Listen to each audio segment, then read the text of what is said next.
say go live. Okay. Now we're going to go back to this program here. I forgot to click it, and make sure you hit start recording there. And then also click record on the little red button there. Yep. And we're good. We're golden. We're going.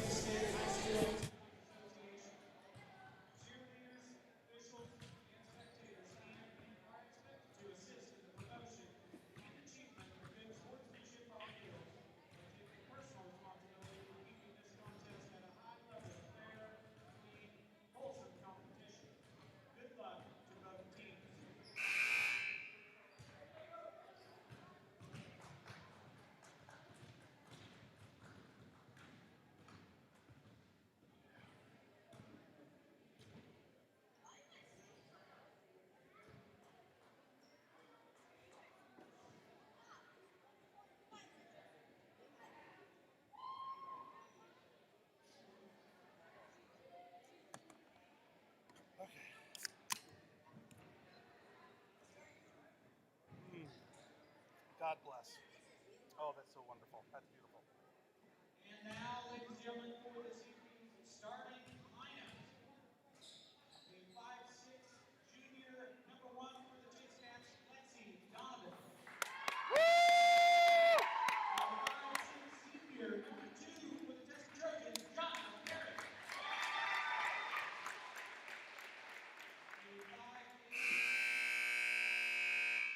The 5'8" sophomore for the Cats, number 4, Abby Blackburn. For the Trojans, the 5'3" sophomore, number 14, Riley Still.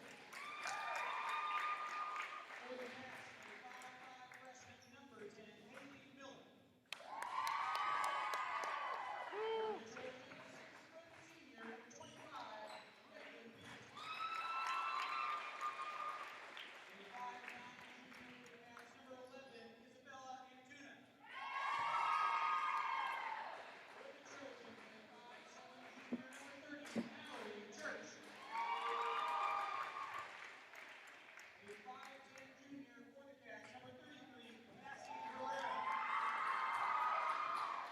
for the Trojans, the 5'7" sophomore, number 33, Danica Massey. Assistant coach Bailey Griffin, the head coach for the Trojans, Sean Pacheco, assistant coach Damon Walker. Noting please rise for our national. Go to the flag. Just get it in shot. There you go.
Play ball.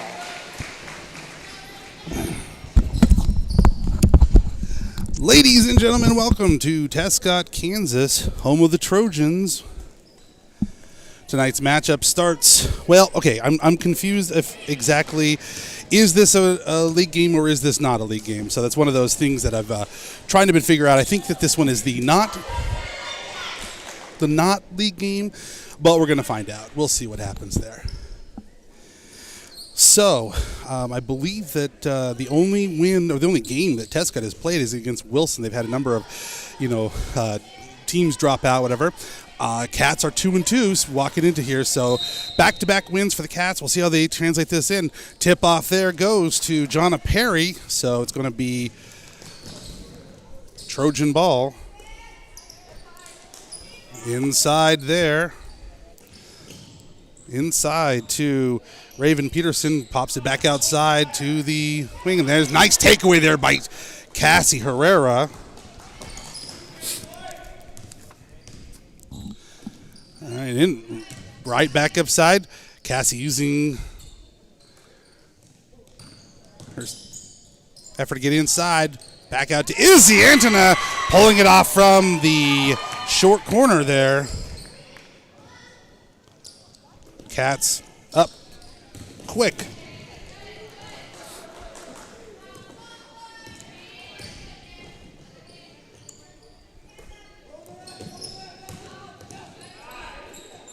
Gets it inside. Nice position there. Gets the pass to Raven Peterson, but I'm going to think that Cassie Herrera got a little bit too much on her. Well, no, I think they're going to call that one. That's on number 11. I'm trying to see where the foul clock over there is, so they're going to call that one on Izzy. So that first shot by Raven Peterson goes in and is good. Opportunity to tie it up here, and it's also good. Okay, so Lexi bringing it back past half court. Cassie looking for threes, not quite there. And Izzy got a hand on it, but not able to totally block out Raven Peterson, so gonna go off of her hands and gonna beating. So Coach Marzoff continues to use that full court press. See if they get back there pretty quickly. Mallory Church brings it back, gets it inside to Raven Peterson, and she's got some moves there. Keep it going there. So let's see how Cats react. Oh, takeaway there by Jonna Perry. And she's got the layup. So Haley bringing it back up past midcourt. She's going to drop it off to Izzy. Not exactly the cleanest transfer there, but I don't think either one was necessarily looking for that. And that pass inside to Raven Peterson. And Coach Marzoff is going to take a timeout. All right, Coach Marzoff going to take a full timeout here with 6 minutes left in the first quarter.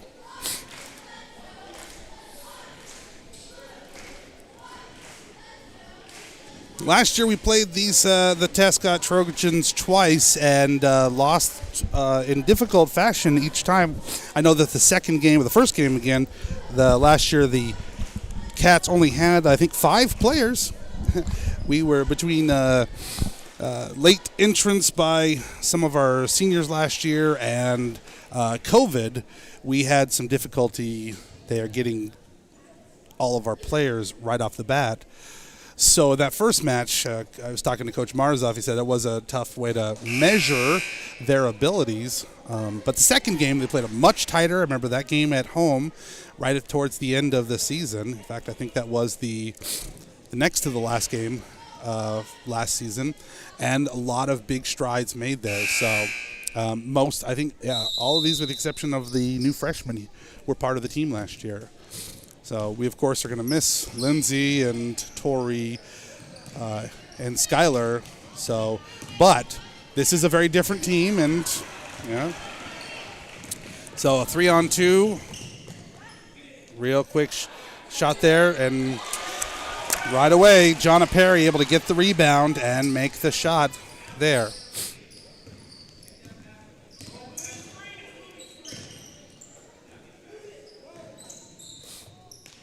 Lexi at the top of the key. Trying to set up that 3-2. Yeah.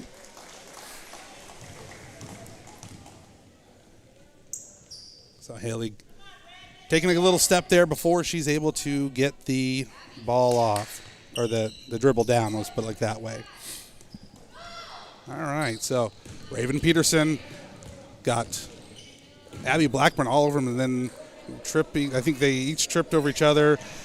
Pass inside there to Raven Peterson, and she misses that. And Cassie able to wrangle that in and really do a good job of keeping that ball safe and secure.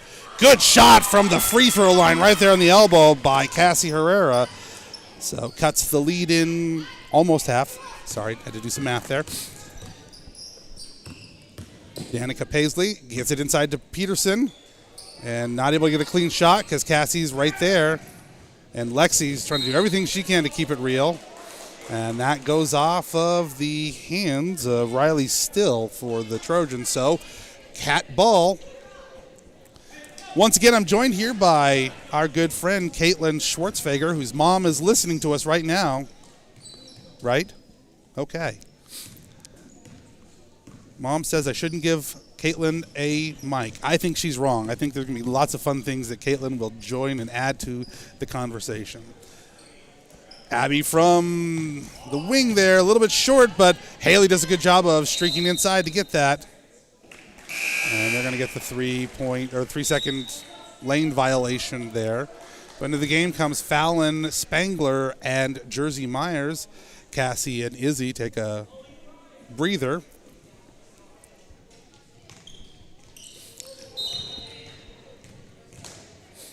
So I think they're going to call that foul on Abby, who was right there with Raven Peterson trying to keep that one away.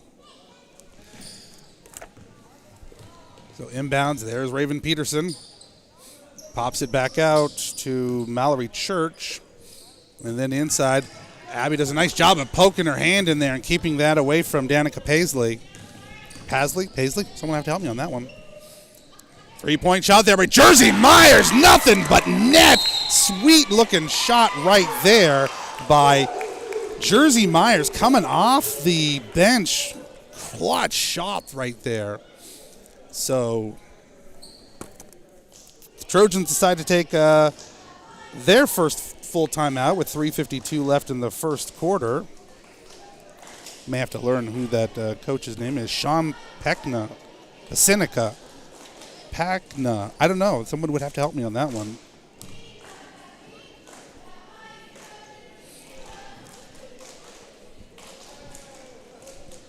So Thursday, we are at home hosting the Purple Team from up north, junior high action.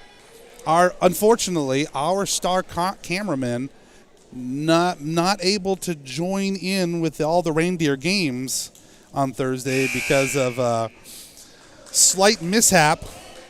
You know, I think we should play that up like she was trying to get onto like this motorcycle and get away from the ninjas who were attacking. I think that's better than the actual story. What do you think? But we will see the Bulldogs in action at home on the on Thursday, so you should probably come out and take a look and support the team. I know they would appreciate it. So we're back into action here. Big pass there, trying to, do something about that full court press there. Pass inbounded to, just checked in, Ava Adams. 0-0. So, Coach Pekinka, I don't know, Pasenka, that sounds about right. Kind of shifting things up, sending number 14, Riley Still, to try to slow down the Cats, entranceway there. Haley tries to go in, but a little bit of a discrepancy there between heights and vertical leaps that, God bless her, she was giving it her all, but yes, Raven is 6 foot. Haley is only about 5'5", so that height differential is going to make a little bit of a difference. And I can't believe that wasn't out of bounds, but and a little bit of it would appear somebody smacked into the wall a little bit harder than they would have liked.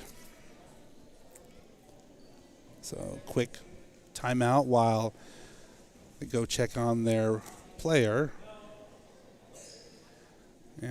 Looks like it was a nosebleed So it does look like I'm getting some pretty choppy play. So hopefully you're getting at least the audio here. We'll do the best we can, and we're on a guest Wi-Fi here, so we'll see what the resolution is. I will say I uploaded a new playlist on YouTube.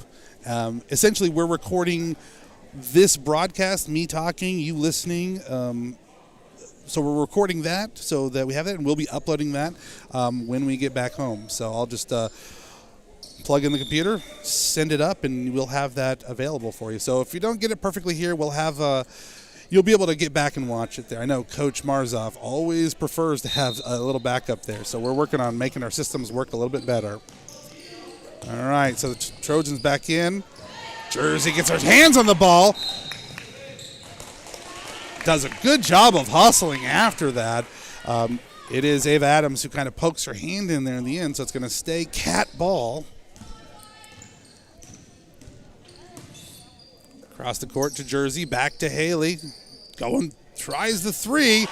And here we go. That is the three. So the second straight three ties us up, or actually sends us over to 12. That's right. Oops, sorry. That puts us at 10. Shot inside there by number 30, Mallory Church. Doesn't hit, but we're going to pick up the foul call there on number 25. That's going to be called on Fallon Spangler. Her third team foul for the Cats. First shot for Mallory Church is up and not there. So 2:36 left in the first quarter. Trojans up 12-10. And that next one not there. A little bit off the glass. Raven Peterson had some position there, but not able to, do much with it, unfortunately. Big shot there. Rebound there by Abby Blackburn. Can't put it back, but able to do the best they can. So Riley still back the other direction and ran right into Abby, who was moving. So I think they're going to call Abby Blackburn with her second foul there, fourth team foul. So going to the line, shooting two is Riley Still. She has not been to the charity stripe tonight so far, so let's see how she does. Shot one. Ooh. That's always rough. The physics seem to work there. So into the game comes Izzy Antona, and Abby Blackburn will take a breather. Second shot for Still is up. And also not there. And nice. Good matchup, height matchup there. 6 foot Raven Peterson versus 5'10". 5'9", Izzy. Sorry. Whoa, how was that not a foul? There we go. That's the call. Yeah, I will admit I'm sitting here in the stands, and I'm just like every other fan. I'm going to question the Zebras.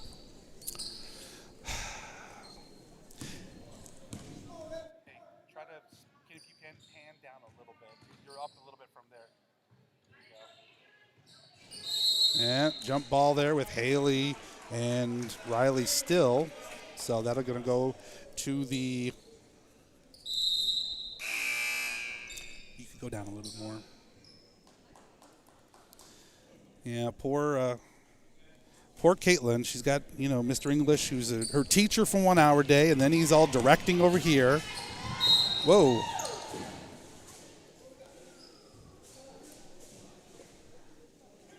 Okay, so they're going to call Fallon on her second foul there. So with just under 2 minutes left in the first quarter, Cats already have 5 team fouls. Although, and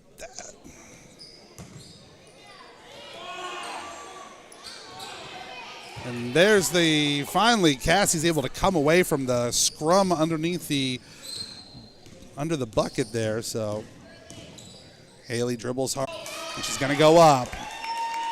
That is if you don't have the height, you definitely want to get inside into the paint and try to force some contact there. So there's Raven Peterson's first team foul of the evening for the Trojans.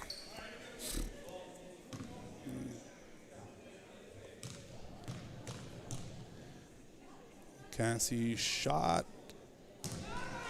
a little bit off to the left there, so we will retool, relook, and set it up for shot number 2.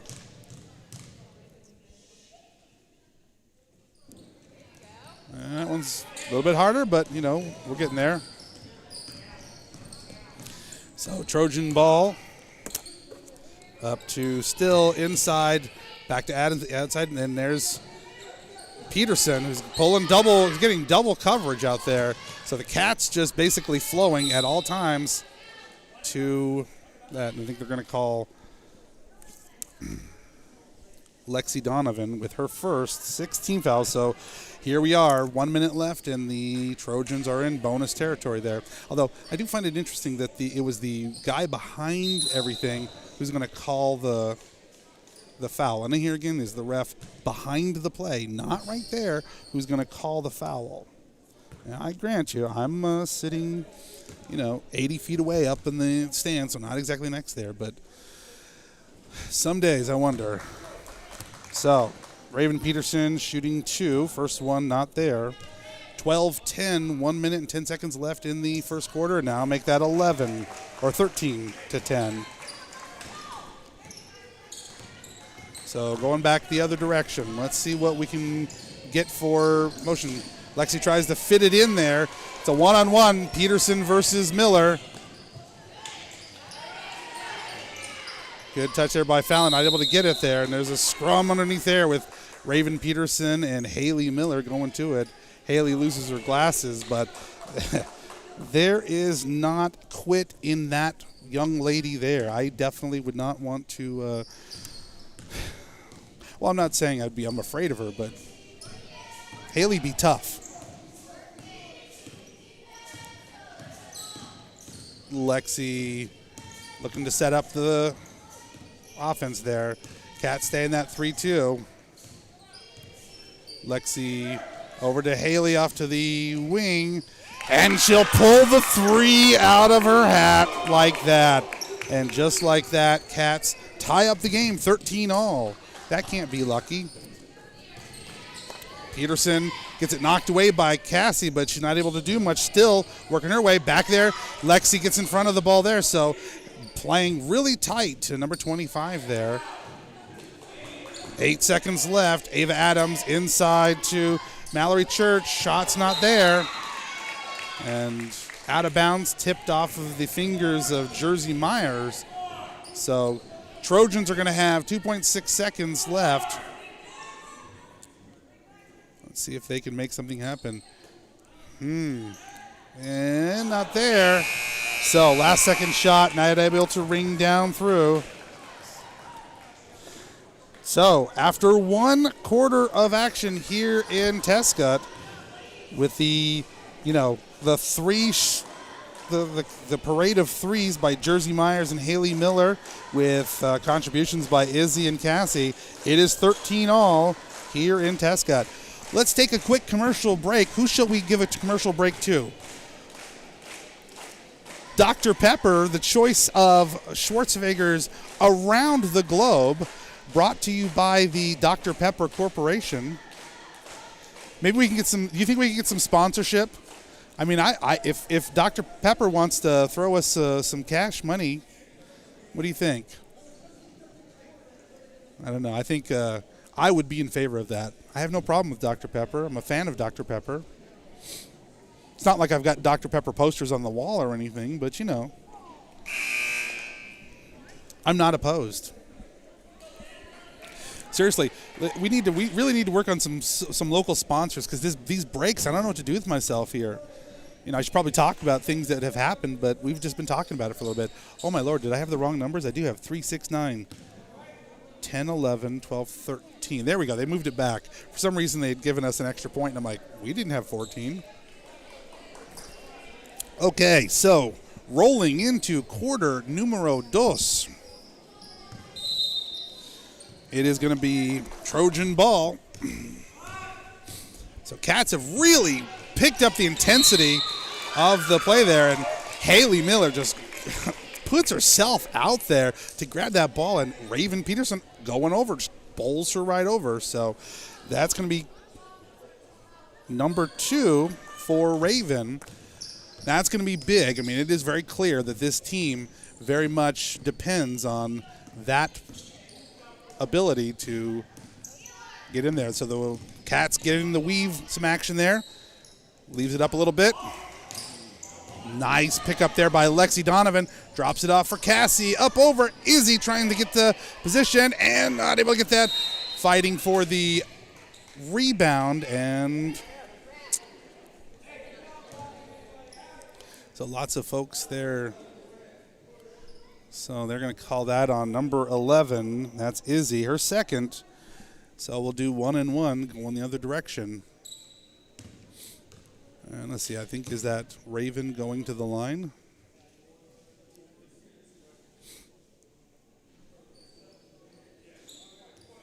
So into the game comes Jersey, and Izzy will step out. So going to the line is Mallory Church, shooting 1 and 1.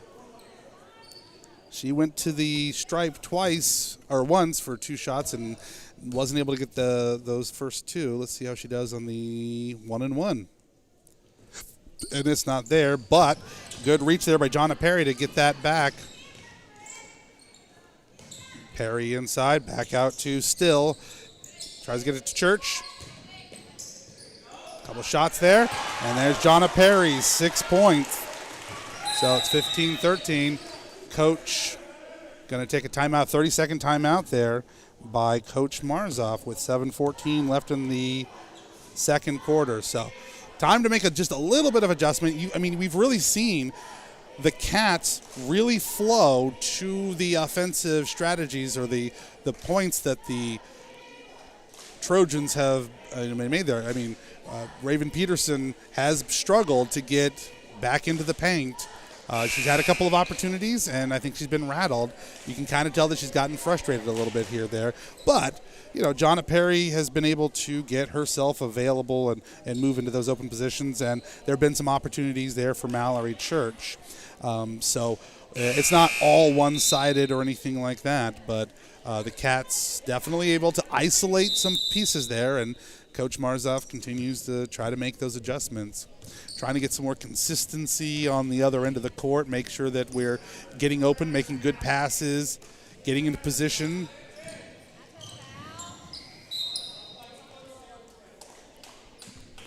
So off the foot of number 2, Jonna Perry, so it's going to stay Cat ball.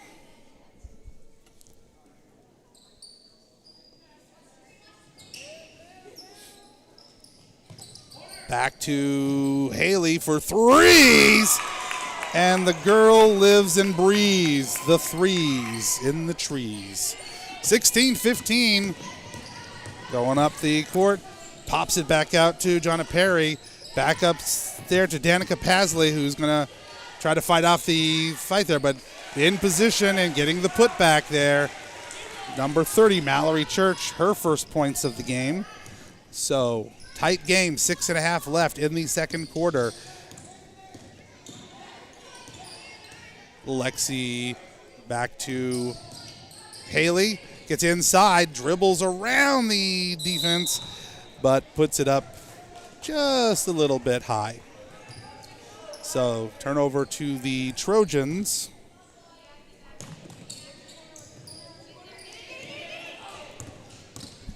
Gets it up past midcourt. Ava Adams wrangles it in, back out to Jonna Perry, gets it back, gets it in, and then it's going to be a jump ball. So that'll go to that should be to the Cats. Should be red. Oh, that's right. I'm sorry. They inbounded the other way, so that's my bad. I'm freaking out. I keep forgetting who's away. That's us. So inside to Church. Perry's not even in there. And so turnover back to the Cats.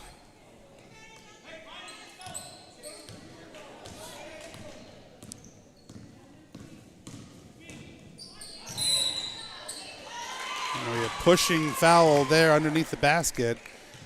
Not going to be a shot there. Foul is going to be called on number 33, Danica Pasley, her first, only the third team foul for the inside shot there. A little bit of a chop there by Ava Adams. No call, but so be it. Mallory Church bringing it up past midcourt. Lexi trying to get out of the way. Inside, back out to number 14, Riley Still. And she's got a nice jumper that gets her first points of the game. 19-16. 5:31 left in the second quarter, also known as the first half. Takeaway there by Mallory Church. Inside there to Still, or Perry. Pops it back out to Riley Still. Jonna Perry. And inside move there, gets a good position there for Mallory Church, but foul's going to get called on Lexi Donovan. Her second foul, but the 9th team foul. Yep. So shooting 2. So far, Mallory has not been successful. 0 for 4 so far. Number 5 is good. It's my bad. I talked about it. It was going to happen. You knew it was that way. All right. So, bringing it back the other direction. Haley drops it off to Jersey. Jersey to Haley. Haley moving over to the left wing. Moves inside. Gets tripped up with Mallory Church's feet. 2-on-2 there. Gets it up to Riley Still. I think they're going to call a charge the other direction. Number 30, Mallory Church, her first, 4th team foul for the Trojans.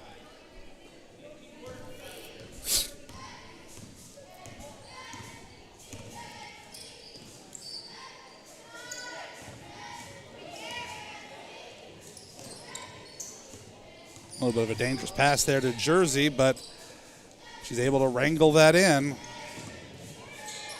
Cassie from deep, not quite there. It's going to go off of the hands, the fingertips of the Trojans. So it's going to stay cat ball.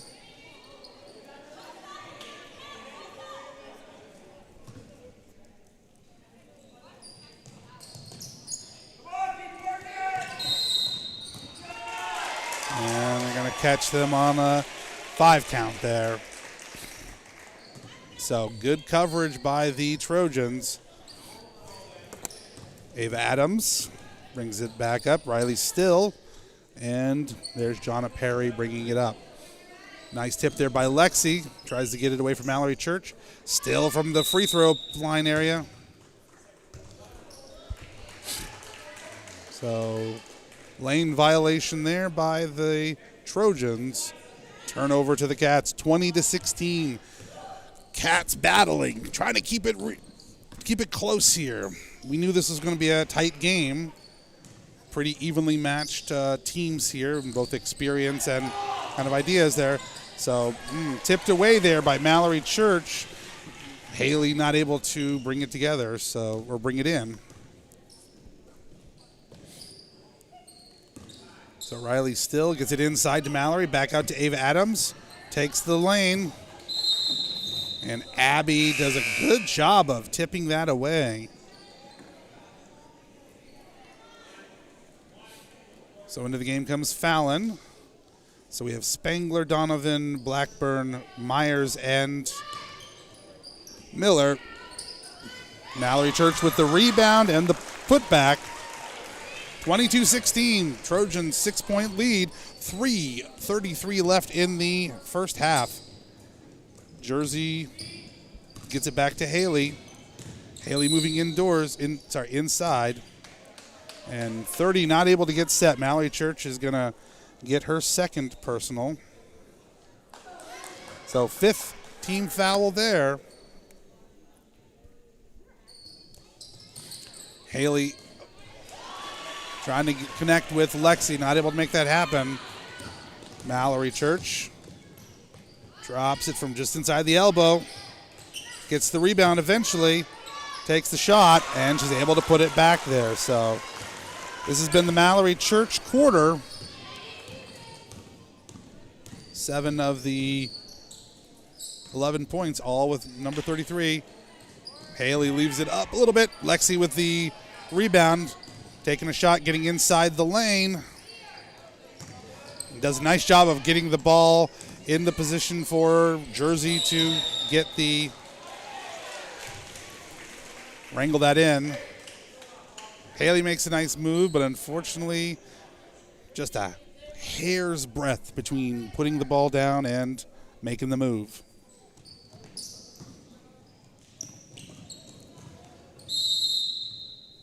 Nice move there by Haley Miller to disrupt the ball there. So stays Trojan ball.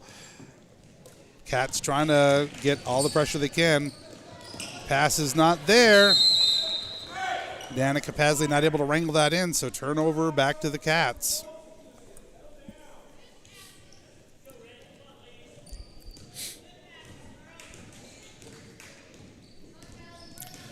So Haley drops it off to Lexi. Lexi looking for something. She decides to pull it up and shoot the 3 all by herself. Good Lord Almighty. So 24-19. Cats still not there. And that ball again gets away from Danica Pasley. So Trojans looking a little bit frazzled right here. Not able to pull in the good passes there. So nice. Haley makes a good move right into the paint and is going to pick up an opportunity to make this a 3-point score. That call is going to be on number 14, Riley Still. That's her first one. So here we have, we're both into bonus territory here, although it'll be 2s for the Trojans if they go back to the line. And so, oops. Nice takeaway there by Abby Blackburn, who gets that ball pushed up into her face, takes the shot and able to wrangle that in, and there's Mallory Church able to pull up. Coach tells her to slow down, let the play develop here. $1:33 left in the first half.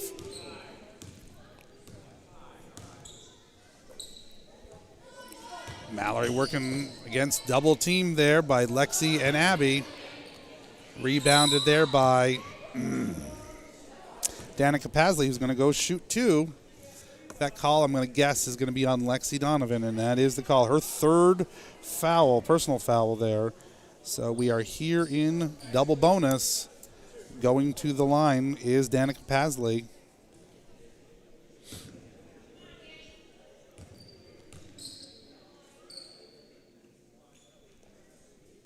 And that one is good. Look really high off the backboard. I thought that didn't have a chance, but it was a good shot.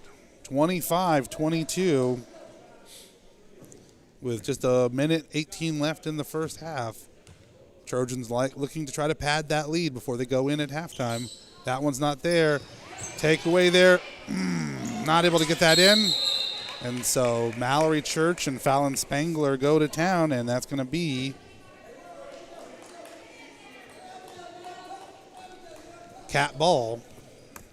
So 3-point difference, and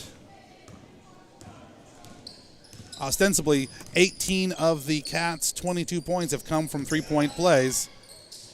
Ooh, nice looking shot there just inside the lane by Izzy, but not quite there. Now we go under 1 minute.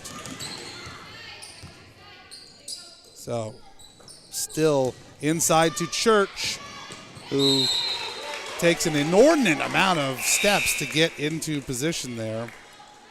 And here is Sandra Adams, first time checking into the game, giving Mallory Church a break. So on the bench currently is Peterson and Church, the 2 top scorers of the first 2 quarters.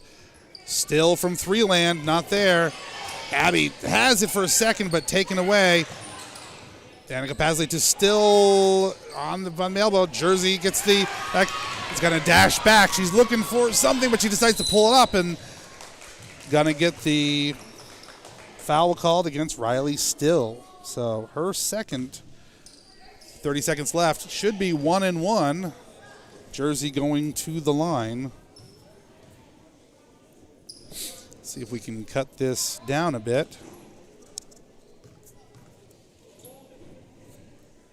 And a little bit much, but there's Izzy able to put it back down. Not able to get that, and he's going to pull the foul call again. Sandra Adams, her first.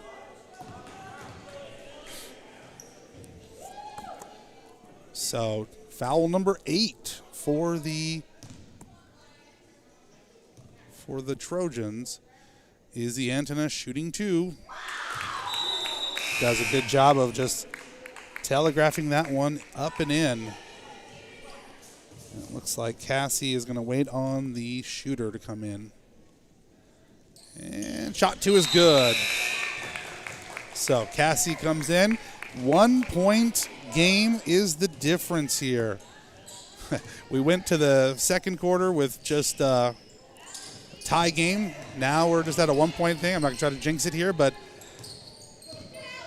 Trojans trying to see if they can't pull ahead here at the last second. It looks like they're going to be content to try to make one last shot. Adams looking inside for Paisley, not there. Pulls it back out to Jonna Perry. Gets it inside, but Cassie does a great job of putting herself in between things there. With 3 seconds left, Haley puts it up, and it's not there. So, like I said, first quarter, 13-13. Second quarter, 25-24. Let's just make this a heart-stopping and cardiac-approaching kind of game here. All right. 2, 4, 6, 8, 10, 12. That is... No, that's not right.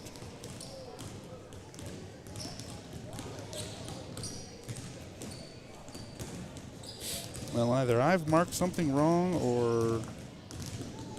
Oh, I'm looking at the wrong one. Yes, that is right. Okay. Yeah.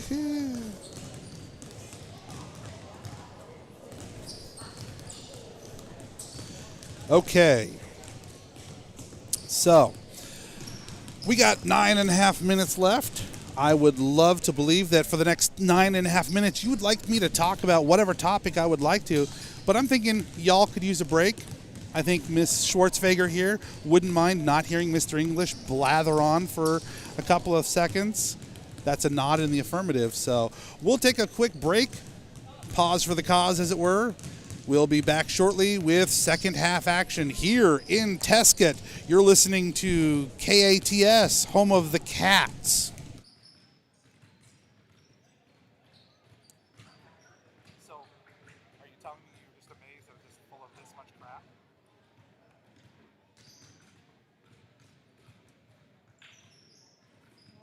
Lordy.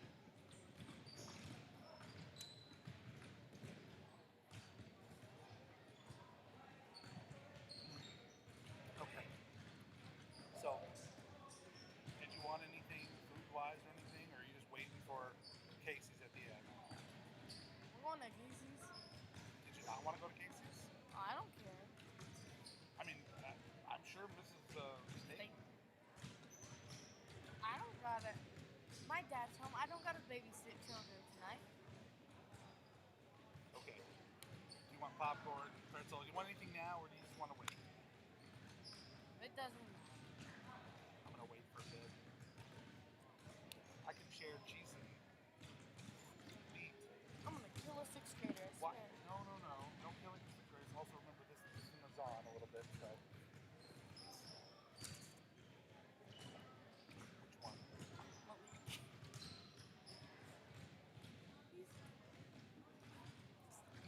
He calls Ali mommy. He calls me daddy.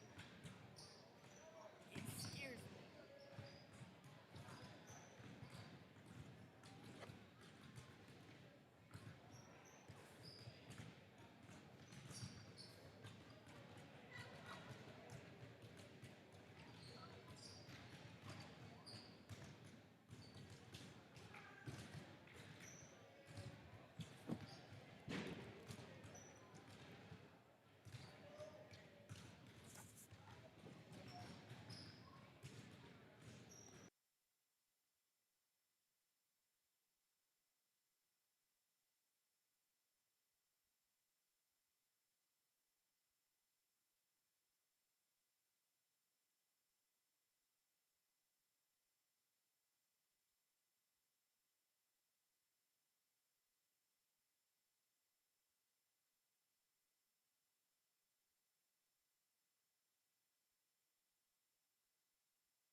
Lexi may have jammed her fingers there. It's already jammed. Okay. First half, we ended the first quarter 13-13. We're at the halftime at 25-24, so a real close game here and pretty evenly matched. For the Cats, Lexi Donovan with the tray, Jersey Myers with the tray, Haley Miller with a triple threat of threes and a free throw, matching the quick layup that she did, giving her a leading score of 12 points so far. So 12 of the 24 points coming from Haley Miller. 9 of those off of 3-point shots. Isabella Antona,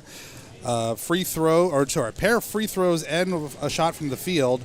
And Cassie Herrera missing both of her free throws, but getting a good shot in the first quarter for 2 points of her own.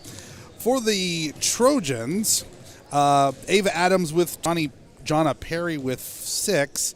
Riley Still for 2, 0 for 2 from the free throw line.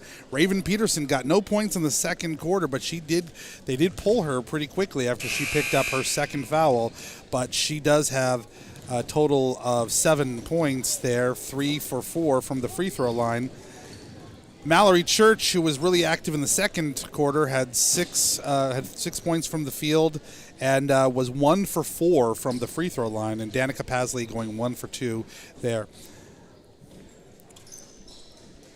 Riley Still with 2 fouls, Raven Peterson with 2, Mallory Church with 2, Danica Pasley with 1, Sandra Adams with 1. So really, Mallory Church and Raven Peterson doing the bulk of scoring, the big threat right there. For the Cats, Lexi with 3 fouls, Jersey with 1, Abby with 2, Izzy with 2, and Fallon with 2. So, Coach Marzoff always, he's very much about come out of the gate strong, show them your spirit, be there, be strong.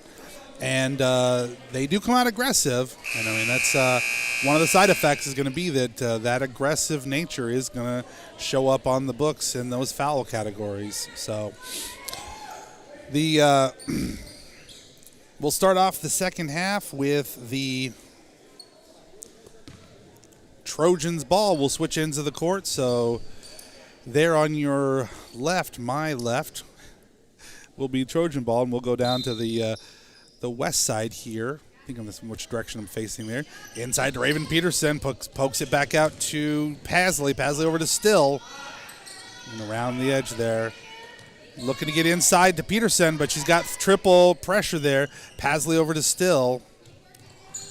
So Peterson across court to Pasley. Looking to open up something there. Nice poke away there by Haley Miller. And it looked like it was kind of jostled there between Jonna Perry and Haley. But I think Haley got the last little touch. And the refs agree with me, so we're all good here. So, looks like Trojans a little bit more tenuous here. They were much more aggressive about taking shots, getting inside, and gets got Izzy turned around a little bit, and Raven Peterson able to move inside and pick up that. So they're going to call Izzy's third foul.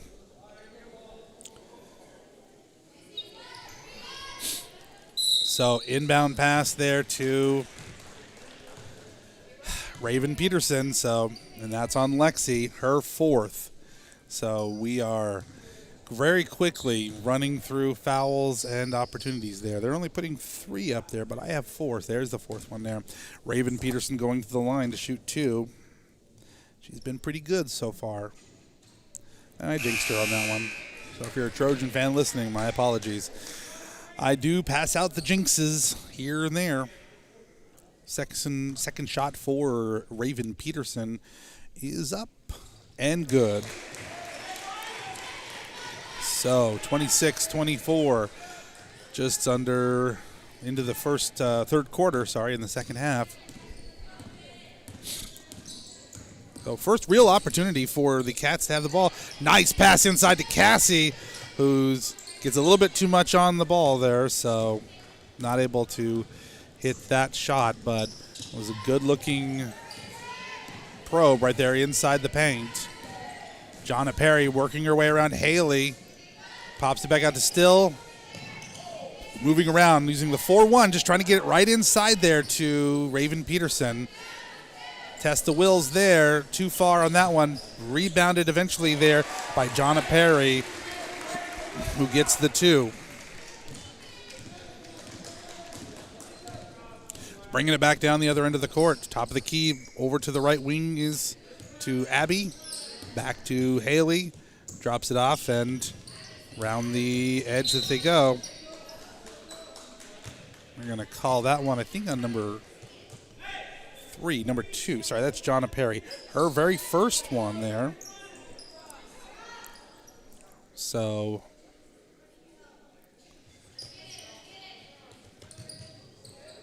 Haley got to put it in. There you go. It gets it into Abby. Nice put back there. Good looking shot there. Good pass in by Haley. And Cats strike right back. 28-26. Trojans on top. Cats not giving any kind of credence to the outside game for the Trojans. And, you know, Izzy is just basically there as an absolute warrior to take away anything inside that's trying to come in. I mean, the entire Cat team is just sitting outside there, not going to try to get drawn in. I think Coach Marzoff is recognizing that, you know, it's not that it's a one-man, show, but do get it inside there. But Izzy pokes it away. Mallory Church makes the move and gets inside of Izzy Antonis. So, I think Izzy is doing everything that she can to keep it, and she's playing super tight to Raven Peterson, but there's only so much she can do. Not there. Cassie gets it, puts it back. And I think they're going to Cassie because it's going to go back the other direction. That is the call. That is Cassie's first foul of the game, so that is the second foul of the team foul. So Perry over to Stills, back to Perry. Gets it inside to Pasley, but gets it away, but there's Mallory Church to put it back in. So Trojans making some adjustments, getting inside the Cat defense. Again, only so much that the Cats can do from inside. Big shot there by the Cat, or by Haley Miller. Raven Peterson able to box out Cassie, so it's going to go back to the Trojans. Mallory Church cross to Pasley. Pasley over to Still. Inside to Raven, making 2 shots, making good moves there. And Abby Blackburn gets it hacked there, not able to come away with it. And so she just fights off Danica Pasley and gets the turnover. So jump ball. It's going to be Cats ball. Just halfway through the third quarter, 32-26. Trojans on top. Cassie takes 2 steps, gets inside, able to continue to work against, and not able to make the shot, but able to get eventually to Haley Miller. Haley moving up the baseline, trying to get the shot up, and it's in, and it's good. Haley just absolutely using her determination to project her way into the interior of the Trojans and puts it up. So back the other end of the court. And there the Trojans pull back from a 4-1 into a 3-2, and there is Danica Pasley able to make the shot inside there. 34-28, 3 minutes left in the third quarter. Cassie takes one, puts one down, does a good job of pulling that down. And we have a fast break here. Let's see if Mallory Church. I think that they're going to catch Jersey with that one.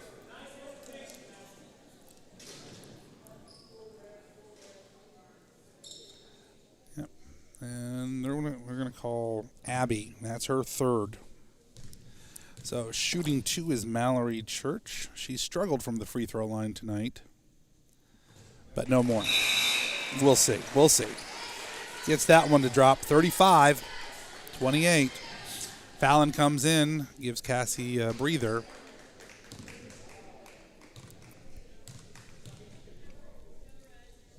Second shot is away, and it's good.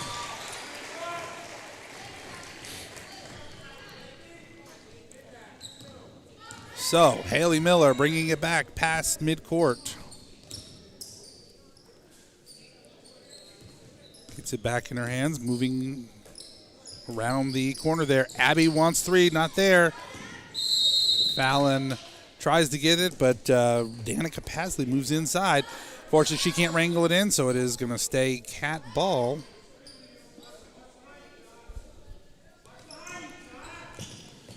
Haley looking for something to open up, gets it across to Abby. Abby makes a move around, takes a shot. Not there. Good attempt there by Fallon Spangler to, pull back on that, try to get that rebound. She knows that she's not going to get that in front of Danica Pasley, but does a good job of not getting the foul called. So back inside Raven Peterson. She's knows how to make that move. Gets the, ball that's, going all over the place. Inside to Pasley, back out to Still. Inside to Peterson, back out to Still, around to Church, inside to Pasley. She's going to get the shot and an opportunity to make the end one. And they're going to call that on, I think that's Fallon. Yep, that's on Fallon. That's her third. 4th team foul. So Coach Marzoff is going to take a 30-second timeout here with 2 minutes and 8 seconds left in the third quarter here. Trojans stretching their lead to 10 points, looking to add one more to that here.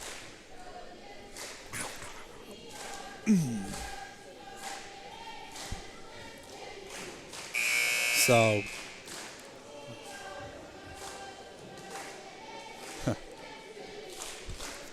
Coach Marzoff is a very animated man. So you can see him over there, trying to rally the troops and, seeing if he can't get those Lady Cats to make good decisions, get underneath, try to get more rebounds, more takeaways, and the rest. So at the line, shooting 1 is Danica Pasley, looking to make this a 3-point play for her. Shot is up, and it's going to be a lane violation there. I'm going to say that was on, I think that was really on Mallory Church. I saw her take off there a little bit early. So no bueno for the Trojans. So Haley will bring it back. Gets it over to Jersey. Off the side of the wing there is Fallon. Back to Abby. Jersey fighting off a chop block there by Raven Peterson.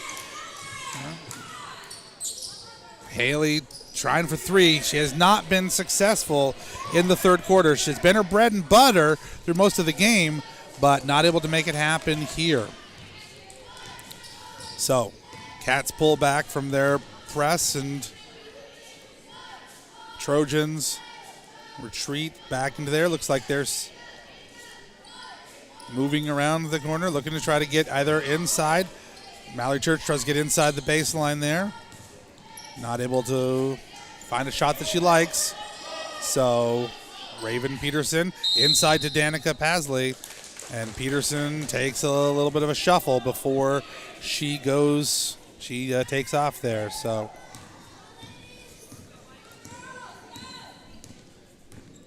with 1 minute left, 38-28.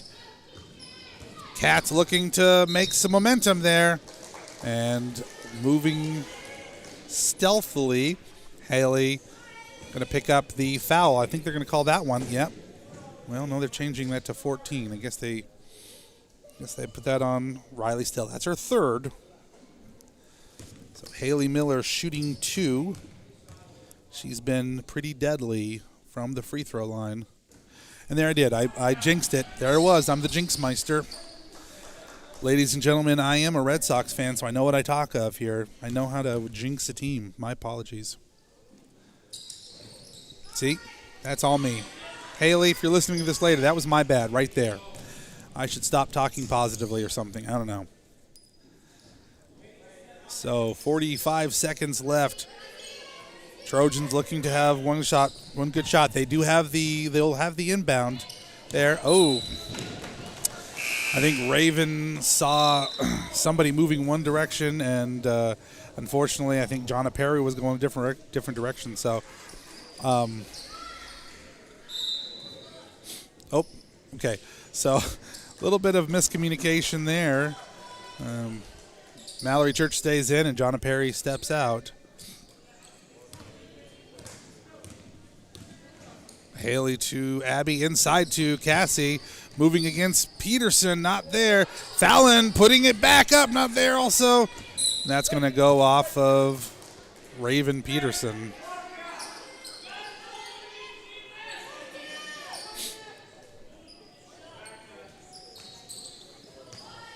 Abby from deep in the corner there.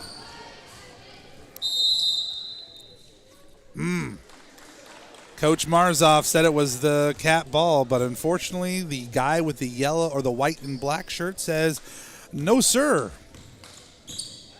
It's not that I disagree with Coach Marzoff. I'm just saying he doesn't have the whistle. Not today, at least. So down under 10 seconds, inside to Peterson. Fighting off the block by Fallon. Gets it in the hands of Danica Pasley with 0.6 seconds left. Gets the one shot that does not make anybody happy. Yes, that would be yeah, that doesn't help any. Oh. Ref's not going to get the points there in that one. Although, I guess if we were to give refs points too, it would be like 38 to 28 to 2. So that is going to be... okay, so that's a jump ball. I got you there. Okay, so that's going to go to the inside. Peterson, nice inbounds, but doesn't able to make it happen. So at the end of 3, it is the Trojans 38-28. So other 2 quarters, it was tight. Trojans came away there with a 13-4 run. It's not insurmountable. That is for certain. But that is a little bit tougher road to hoe, as they say in the old people's things.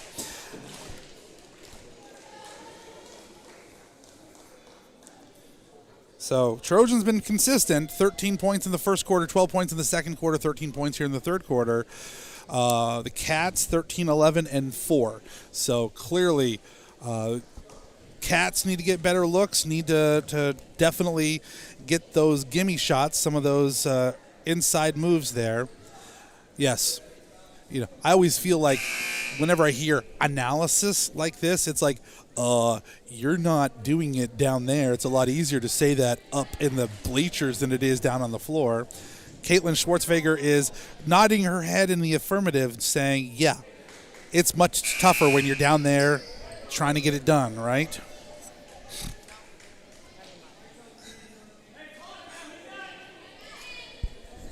What? All right, no commentary from the camera lady, but that's okay. We'll get her a mic here eventually. Maybe we can do a fundraiser there to get another headset here that's got an XLR mic input. There you go. All right, takeaway there. Oh, Cassie with a little bit of a push, although I really do think that was momentum more than anything. I don't think that was so much Cassie as it was Raven not able to get the... get a hold of things there. So 3 team fouls for the... they have 6. Oh, that's right. Yeah, I'm putting that on the wrong side. Nice pull-up shot there by Perry. I'm backwards here. There we go.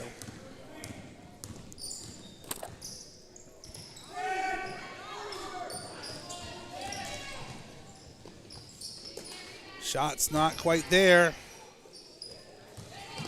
Rebound there. Takeaway finally by Abby. Gets it to Cassie. Not able to make anything happen, and not able to make anything happen there.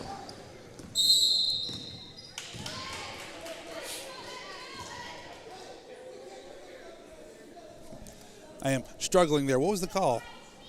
I don't know. I think it was thought it was either a double dribble or travel or something. So, fortunately, I'm trying to wrangle my book and the ongoing things here. So I'll try to pay better attention down here on the court. Inside to Cassie.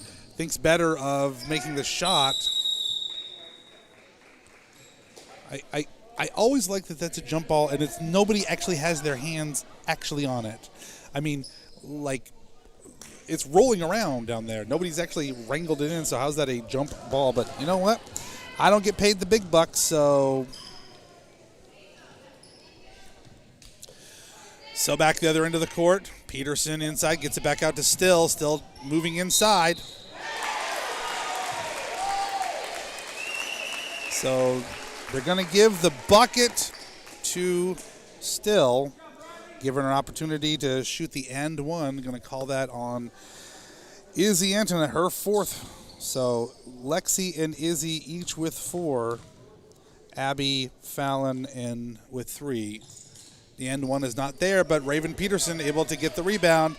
Shot is up, and she's going to get the putback for the 2 more points. 44-28. Trojans streaking here in the third and fourth quarter. Ooh, no look pass there by Haley, and unfortunately Lexi was already moving the other direction, so not able to make that connection there. Inside to Mallory Church, fighting off the thing, and she also thinking that Danica Pasley is going to pull off, in fact goes the other direction.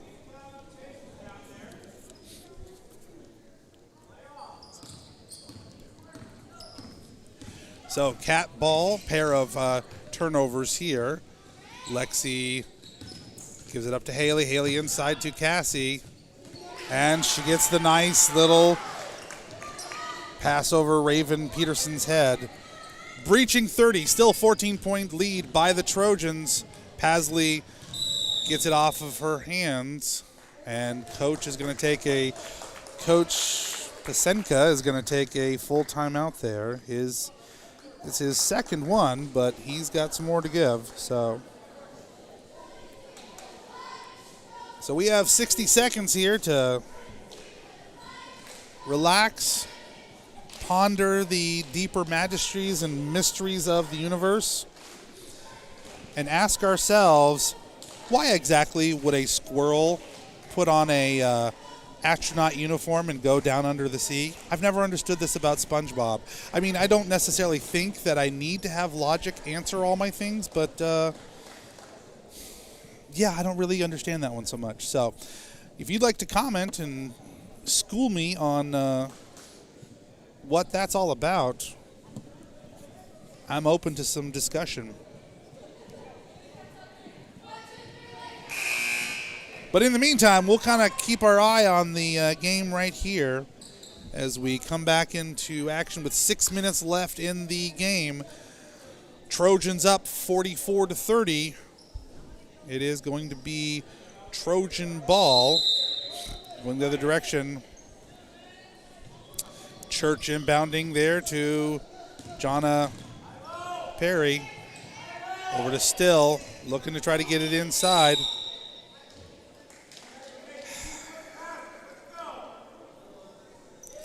That one's going to be on Abby Blackburn, her 4th. So that we have 3 players with 4 fouls apiece.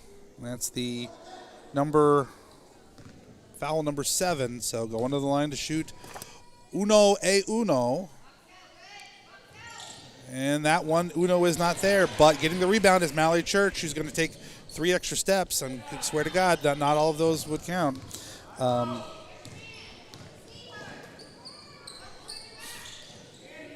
Peterson from the top of the key gets it inside. Haley Miller trying to take that away from Mallory Church. Keeps it away from her, but unfortunately goes back out of bounds.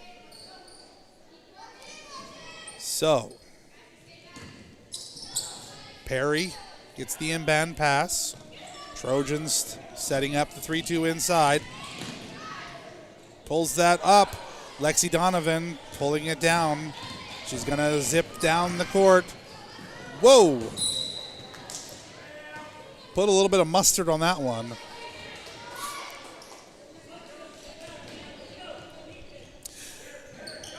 Ooh. Mallory Church 2-on-1. Inside is Danica Pasley, but she's not able to get clear of Izzy Antona's tight D. Pops it back out to Mallory Church. Gets inside to Raven Peterson. Gets inside back out to Perry. Perry inside against Cassie. And Cassie's able to keep the shot off the trajectory, but Izzy not able to bring that in on the other end. So, gonna be Trojan ball. Peterson inside gets the inbounds pass, and Cassie pulls it away. Does a nice job of taking that that candy away from the baby. That should be a phrase. Lexi Donovan keeping the pass in play. Lexi moving around, getting into position around Cassie, but not able to make that happen. All kinds of pressure there for Raven Peterson. Lexi trying to keep that down. That pass, well, at least it connects with Perry, and Perry able to get around and get that eventually into the hands of Danica Pasley, who scores that bucket there, 46-30.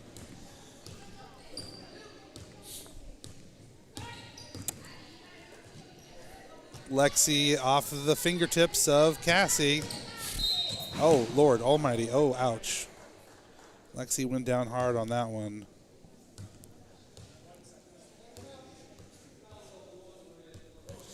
Yep, Lexi's going to come out anyways because that's number 5 for her. So that is her 5th foul. So we'll go the other end of the court to shoot 1-on-1 for the Cats, or for the Trojans.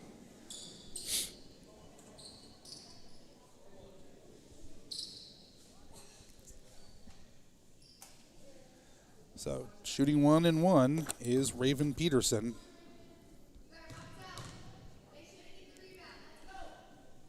Shot is up, and not quite there. Cassie does a good job of boxing out Mallory Church to get possession there. Up to,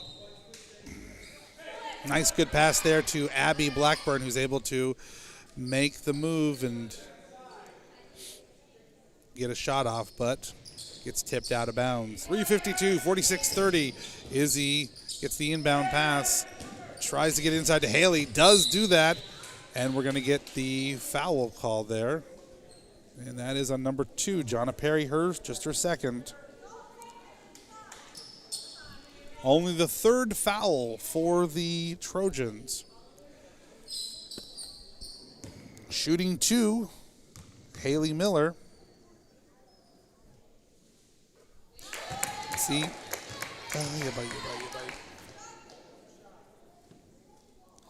First free throw is good. And number 2 is good. See, I didn't say anything positive about her before she shot. That must mean that I am the bad luck man. Sorry, Haley. Nice pass there over to Raven, but Cassie does a good job of keeping busy. Nice takeaway there by Abby Blackburn. She's got an opportunity here. She's looking for the layup, but not able to bring it in. But Haley does a good job of getting the ball back. She wants to shoot 3. Not there. Haley Miller, really successful in the first half with the threes. 0 for 3, I think, for free throws here. Goes right, Mallory Church goes right past her there. Gets the rebound. Whoa! Izzy gets a shot. Wow, practically crossed the face there. They're going to call that one on. Called that one on Danica Pasley, though I really thought she was not next to the ball. I thought that was Raven Peterson, but again, I'm not down there on the court, so I'm not allowed to make the calls. Haley Miller does a good job of moving all the way around Jonna Perry. And so jump ball here. Cassie all over getting that rebound there. Inbound pass to Abby. Trying to use her position to get a shot, but she gets it back. And there it is. Breaking the second half drought is Haley Miller getting 3. 35-46, 11-point lead with just under 2.5 minutes. Who are they calling that one on?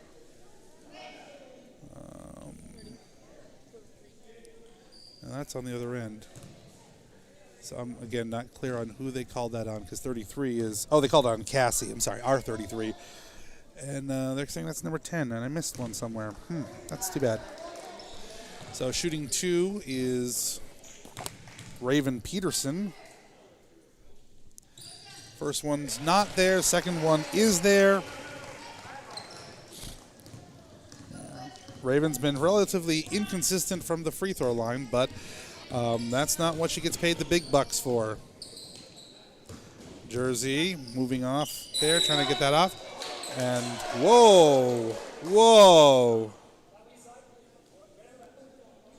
I'm going to call that one on Riley Still, and it's not the foul that I have a problem with. It's the elbow that was thrown at the end. Wait a minute. Now they're going to call that on Raven Peterson? That's not the one? Jeez, I'm crow. What the heck? So Haley Miller looking to inbound it. Finally gets it to Abby Blackburn, who turns around, goes the other direction. Turnover there. Mallory Church.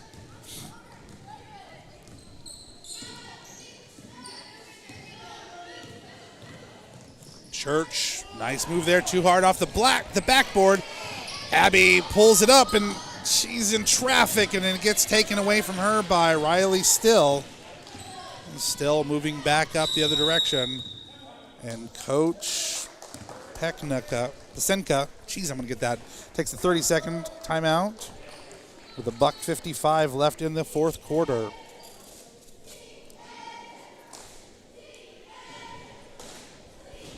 I would say they're here in the fourth quarter.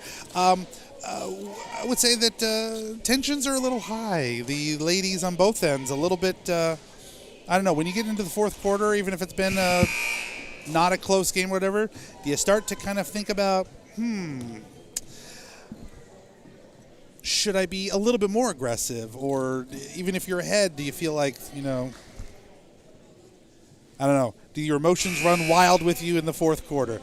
Yes. Nod there from Caitlin, who says, I have a strong Viking Irish background that makes its emergence there when the same girl keeps pushing me a little bit too much. But, of course, we know Ms. Schwartzfeger is a consummate professional. So, ooh, nice move there. Peterson looking for it to get set up. Jersey gets a hands on it, and inside is Jonna Perry. Makes the move around the Cats. Final 90 seconds left in this game between the Tescott Trojans. The first tonight, and then there'll be the last game will be against the Trojans at the end of the season. So that is going to go on Isabella Anton. Oh, no. Who's it on? What are they calling on? No, that is on Izzy. That is number 5 for her. So Lexi and Izzy have both fouled out. Into the game comes Fallon. All right, shooting going to the line, shoot 2 is Mallory Church. She's 3 for 7 tonight so far from the free throw line. Make that 4 for 8.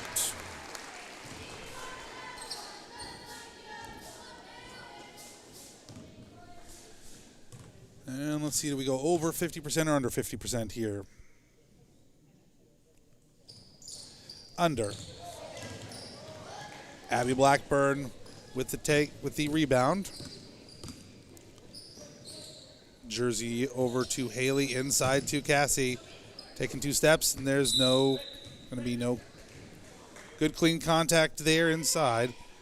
Last off of Raven Peterson, so they'll stay red ball. Inside to Abby, who's streaks up, is going to get the points and an opportunity to add to that. So good move by Abby Blackburn to come open, and the call against Danica Pasley, that's her 3rd. So Coach Pasenka only has a couple players. Number 34 hasn't seen but a few minutes there. That's Sandra Adams and Maya Odoms. They're not able to get that free throw shot there for Abby. So with 1 minute left, I'm kind of surprised I don't see at least one of those young ladies having an opportunity to get a play in, but we know that this is a close game, or a rivalry that is, closely contested. So no love lost, I guess. We certainly don't feel that. Nice takeaway there by Haley Miller. She's got an opportunity. She breaks down the court and gets the layup there. Good moves by Haley Miller. 39-50. Oh, I could swear that was kind of a... Is it just me, or didn't she take 2 extra steps before she put the ball down? Kind of look... I don't know. Maybe I'm paying attention to a different game here. I'm looking at a different thing here. I don't know. Maybe I see things that... They're going to call that one on Fallon, her 4th. And shooting 2 is Riley Still.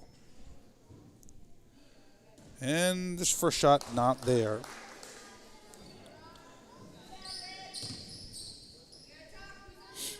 23 seconds left. Second shot for Still is up. And it's good. That is the first free throw to drop for young Miss Still. So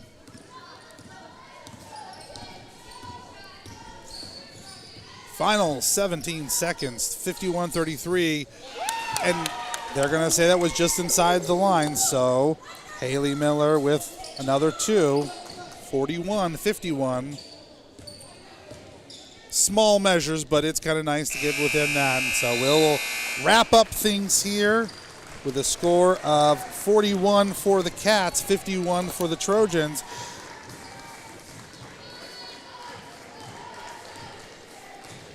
And just as it was 13 for the Trojans, 13 in the first quarter, 12 in the second quarter, 13 for the third, and 13 for the fourth quarter. So consistent across the way there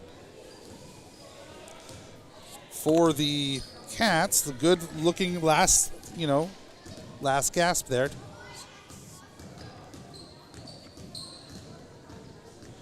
Getting 13 points, matching their best quarter in the first quarter there.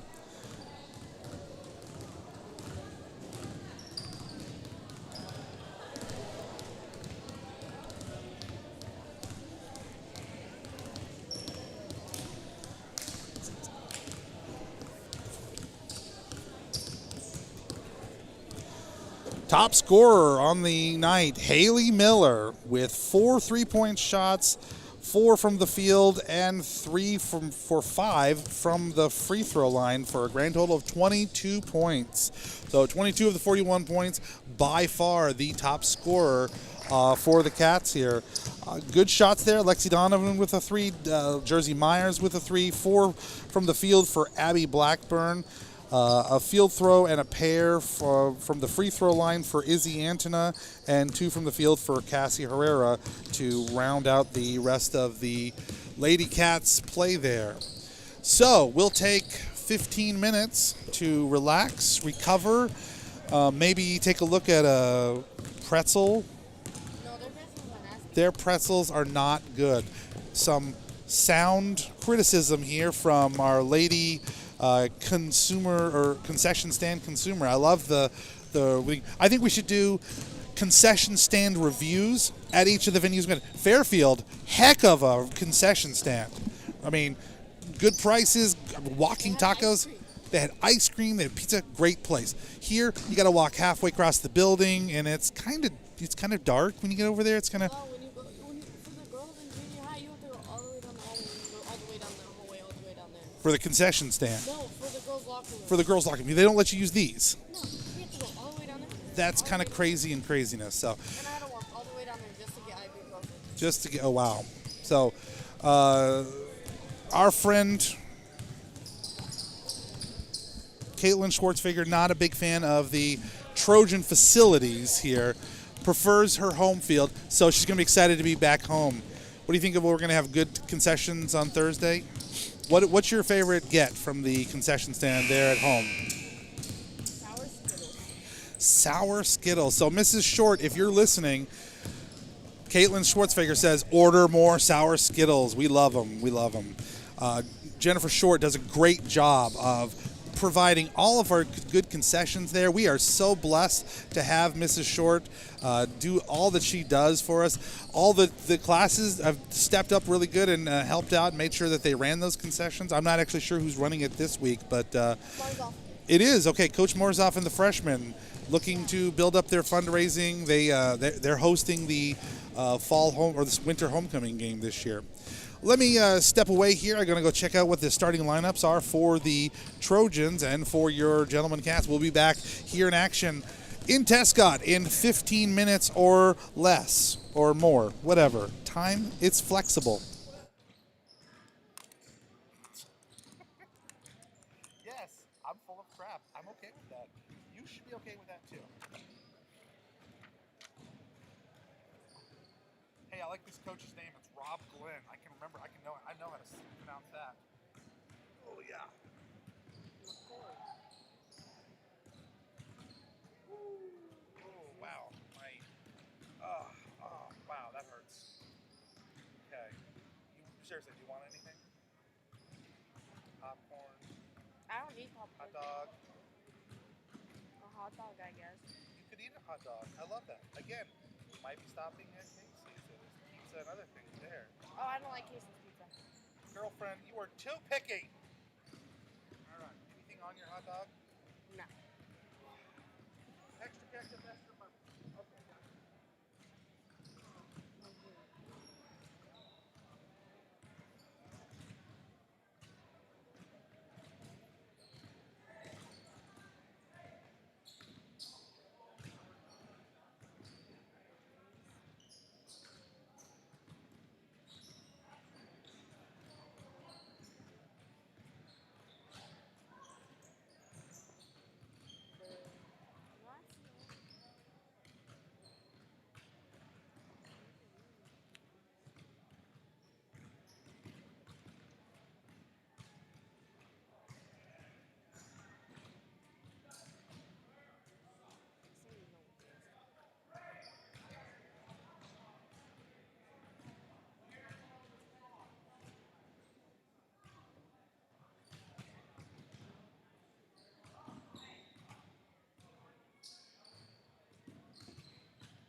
starting lineup for the Chase-Raymond, a 5'8" senior number 10, Peyton Stedman.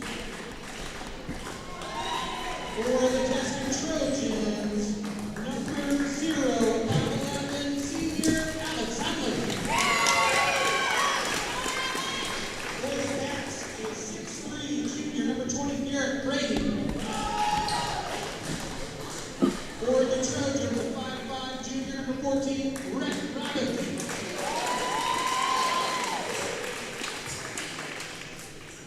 For the Cats, a 5'10", senior number 24, Ismael Martinez.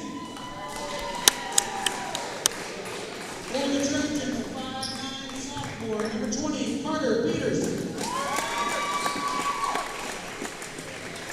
For the Cats, a 5'10", junior number 32, Jaden Friesen. For the Trojans, a 5'10", sophomore number 21, Justin Haslett. And for the Cats, a 6'2", junior number 34, Christian Cavender. And for the Tescott Trojans, a 6' sophomore number 44, Dawson Baker. The Tescott Trojans are led by their head coach, Ralph Black, and assistant coach, Jeff Finn.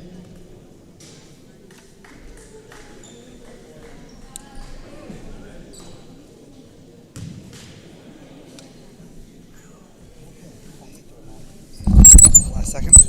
Yikes. Give it some easy back there. Okay. Concession stand visited. Getting the starting lineups from the other side. Both our team and their team switched up numbers tonight. So, yeah, that was fun to dash and try to prepare. So whoever doesn't have one of the boys' uniforms, bring it back. Okay. So tip-off here. Starters for the Cats, Peyton, Garrett, Ismail, Jaden, and Christian. And the tip-off goes to Peyton. So we'll see their first offensive setup there. Ismail moves it around the edge, drops it off to Christian. Looks to Jaden, who again, moving it around the corner there. Ismail inside to the elbow.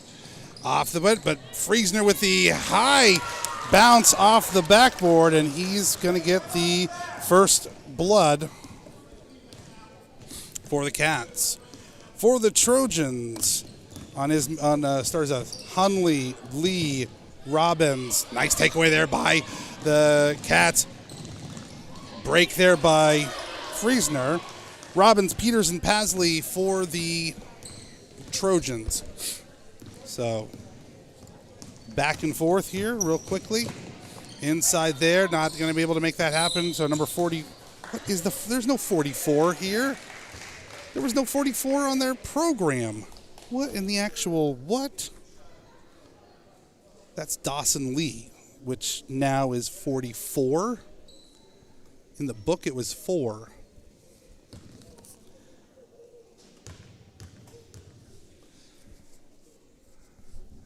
So they called the foul on Christian Cavender, his first. And the first shot by Lee, I assume, is good. And that second shot not there. Trying to get the... So eventually we'll go back to the Trojans.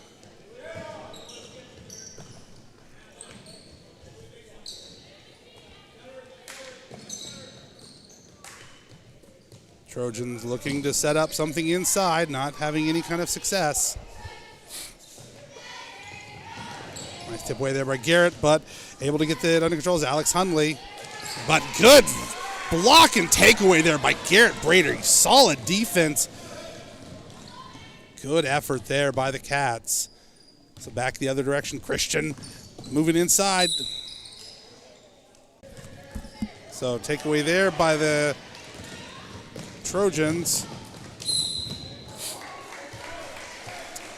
Christian there to knock that away, but as he's falling down, he's going to get the foul called to him. I mean, I'm curious about that. How does that work? you're falling down, looks they're going to call that an Ismail. My apologies. But if you're falling down as you're, is that really foulable? We're going to say yes. Doesn't matter.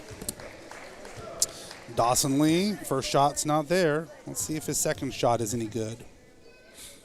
And the free throw shot is good. So, 3-2 here with first 2 minutes of action here in the boys' game under the wraps. Ismail pulls up, tries to get inside.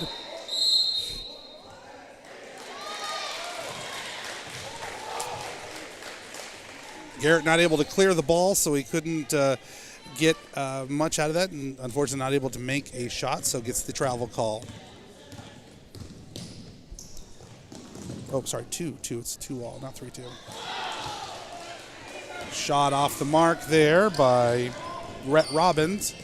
So back the other direction. Jaden there off the wing. Up to the top of the key for Christian. Thinking about going inside. Decides to shoot it instead. Not able to make that happen. So the ball gets back to Rhett Robbins. He's got a 2-on-1 opportunity here. Puts the shot up, not able to get it there, and there's a lot of back and forth inside. And they're going to call a jump ball for the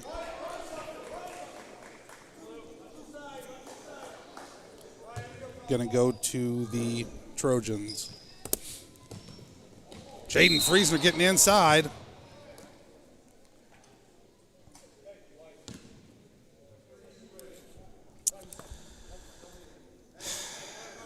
So,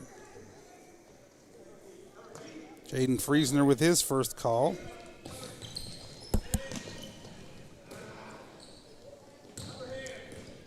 Paisley drops it off to Robbins. Gets it up to Hunley. Back to Robbins. Cross court to Lee.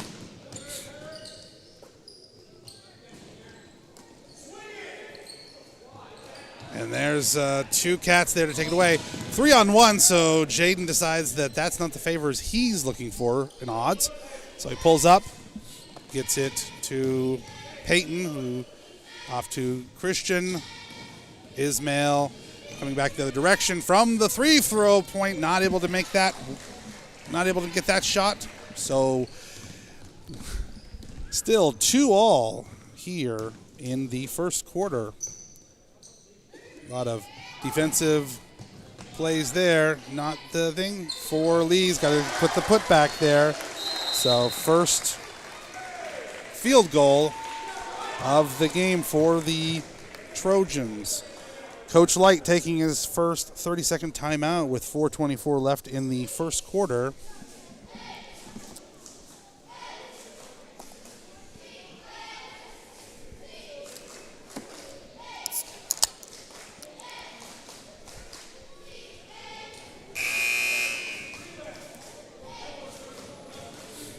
Caitlin also taking a 30-second breather to reach out and communicate to her mother to tell her how much she loves her.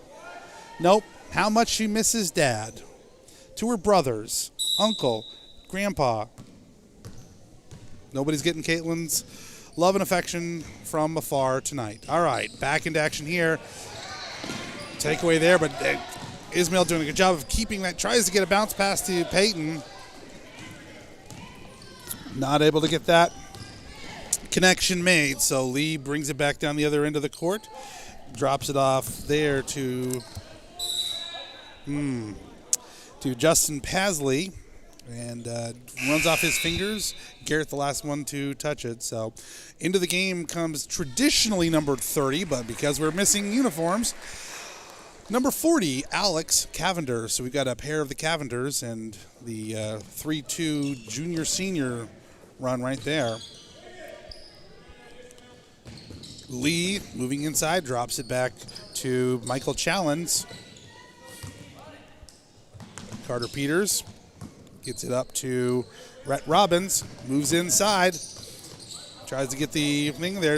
Here is Alex Cavender, who gets the takeaway there, working his way around Rhett Robbins. Finally brings it past midcourt.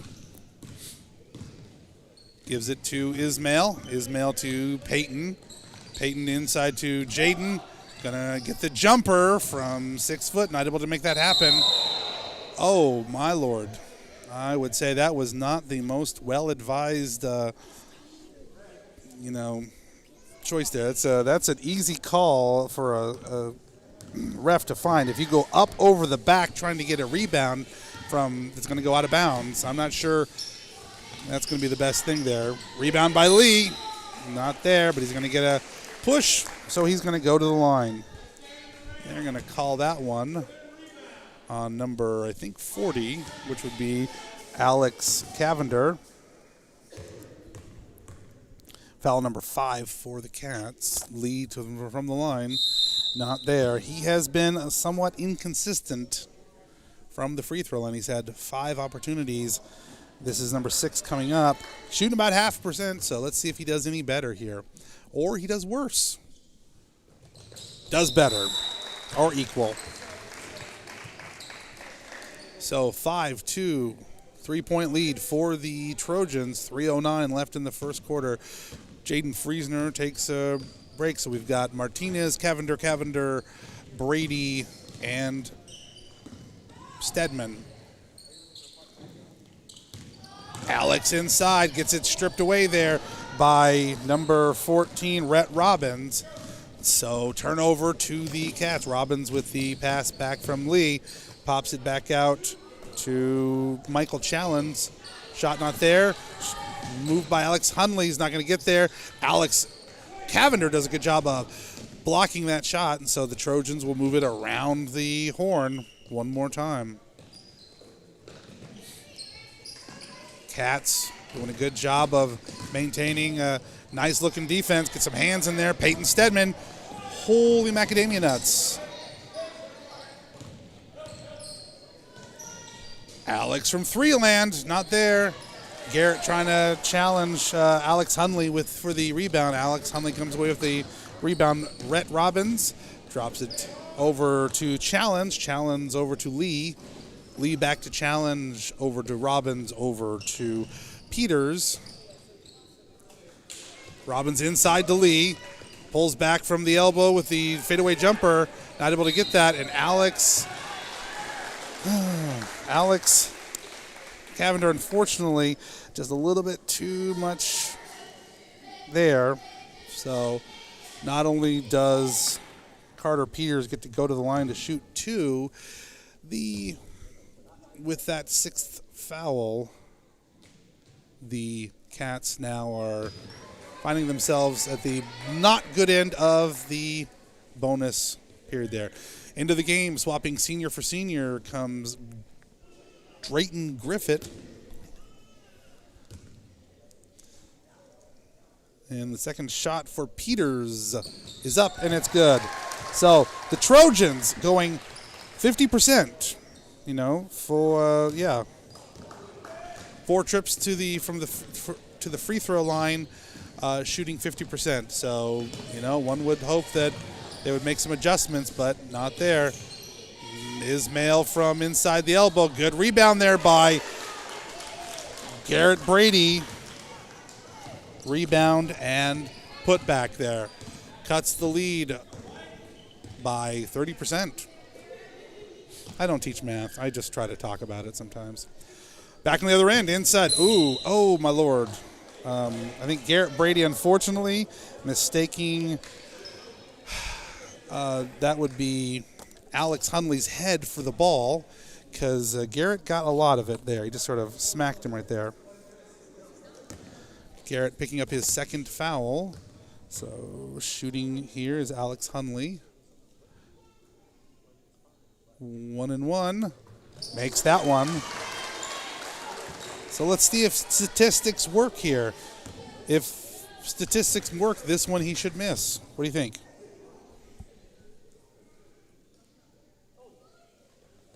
And I'm good. High tucks. So I think going up over Alex Cavender's back was number 20, and that's Carter Peters.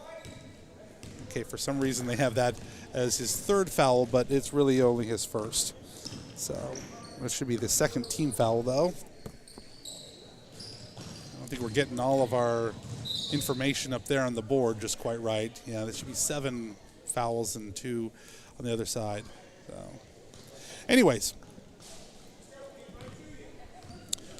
rolling down to the last 61 seconds here in Trojan land.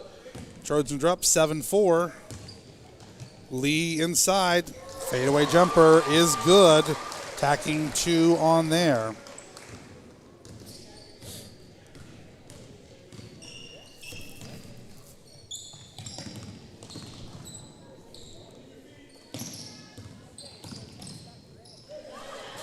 Lee with a good block there. Alex for 3, not there. So they're gonna put that on to the Cats.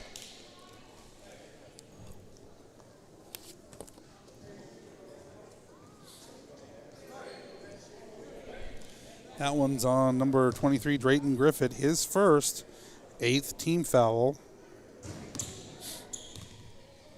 So we're going to go one-on-one here on the other end.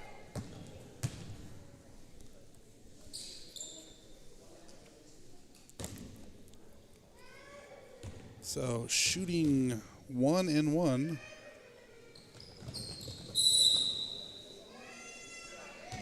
It's going to be pushed off on there on Alex Hunley. Yep, that's on number 0. His second personal foul. Third team foul here with just 27 seconds left in the first quarter.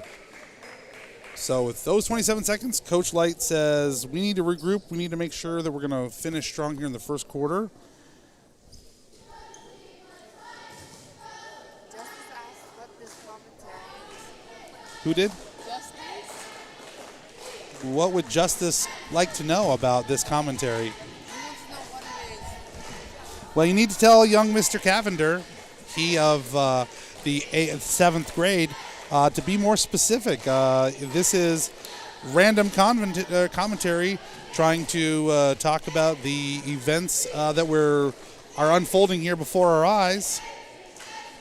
But more importantly, tell young Justice that, if he were to hear, he could see for himself.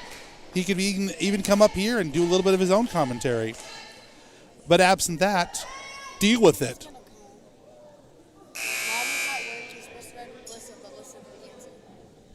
Dagnabbit. That is.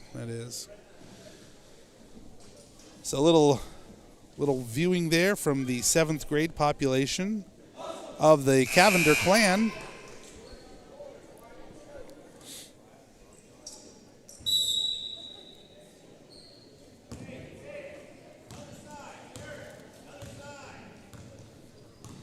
So, Cat ball.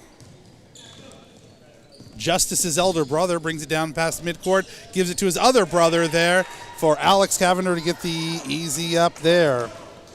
Cutting that lead to 3. Last 10 seconds. Lee over there. 3 seconds left for Jaden Friesner from half court. Oh, my Lord. So pretty, but not quite there. So at the end of 1, it is the Trojans 9 and your Chase Cats 6. Field goals from Alex, Jaden, and Garrett. Total of 6 points there. Unfortunately, the news here is the 8 personal fouls or team fouls being called against the Cats. For the Trojans, it is a statistics number. They went to the charity stripe for free throws 1, 2, 3, 4, 5 times, only getting 5 points there. Dawson Lee with 2 field goals. So 7 points for him is the difference there. But real inconsistency there we're seeing from the Trojans, though. He's saying spotty? Oh. Well, thank you, Mr. Cavender. We do aim to please. Perhaps he would like to write for us a jingle so that when we do have a break for our sponsors, Mr. Justice Cavender, can give us something really interesting to say. I mean, I'm okay with shutting up too, but you know. So, second quarter action here, and the Cats will go inbounds.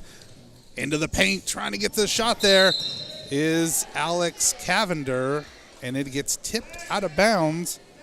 Okay, so if that's 4, who in the heck is number 44? I may have been saying this wrong the whole night because there's Dawson Lee, number 4. I have no clue who number 44 is. Shot by Christian, not there, but Alex gets the rebound and puts it back in. So now it's a 1-point game. There's Dawson Lee there. Or no, that was Alex Hunley, sorry. And his shot is a little bit off the mark. Ismail charging in, pulls it up and drops it back off to Christian, who's going to get a little bit of a mugging there from number 44, whose name I still don't know yet because they changed their dang numbers today. Apparently they got new uniforms. I'm not a fan. I don't like the number with the little white, border thing. It's actually hard to read the numbers a little bit. Like, it makes your eyes all fuzzy. Inbound pass to Jaden Friesner. Looked at the shot but didn't like it. Christian to Alex. Alex, super twin power for the points there. And the Cats take a 1-point lead. We'll take it. Over to Dawson Lee. Lee pulls up. Not there. Garrett Brady with the rebound. Pass there by Jaden Friesner, who's going to go up into traffic. And let's see if they call something there. Well, they're going to call something, that's for sure. That call is going to be a foul, a pushing foul on number 0, Alex Hunley, and that is number 3 for him. Unfortunately. Maybe it's Austin Miller. Maybe I don't see a 24 out there. Do I see a 24? Anybody see a 24? No, maybe it's Austin Miller that has those instead of 44. I thought it was 44.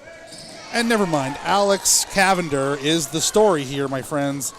Back-to-back, 6 straight points to take a 12-9 lead.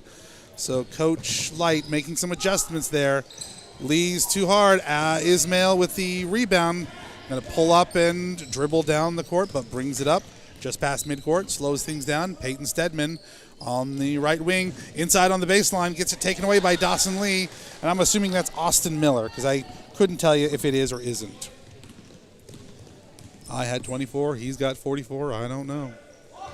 That's what happens when you don't get your numbers and your program just right. Dawson Lee with a rebound, but nice block there by Garrett Brady, the Terminator, saying, "Get out of here. I got nothing for you." 3-point shot there, off the mark. Rebound there by Peters. Drops it out to Lee. Lee inside, back out to, I'm assuming, Austin Miller, but we're going to find out. Jaden Friesner all over Rhett Robbins. Gets it tipped away, but Dawson Lee able to bring it back in. And nice takeaway there by Ismail. 3-on-2 opportunities, going to take straight to the lane. Nothing but beautiful poetry there by Ismail Martinez. Big 8-point swing here for the Cats, charging back. They've gone on a 8-0 run here in the 3 minutes here back there. 6 by Alex Cavender and 2 points by Ismail. And just a great looking turnaround there by the Cats.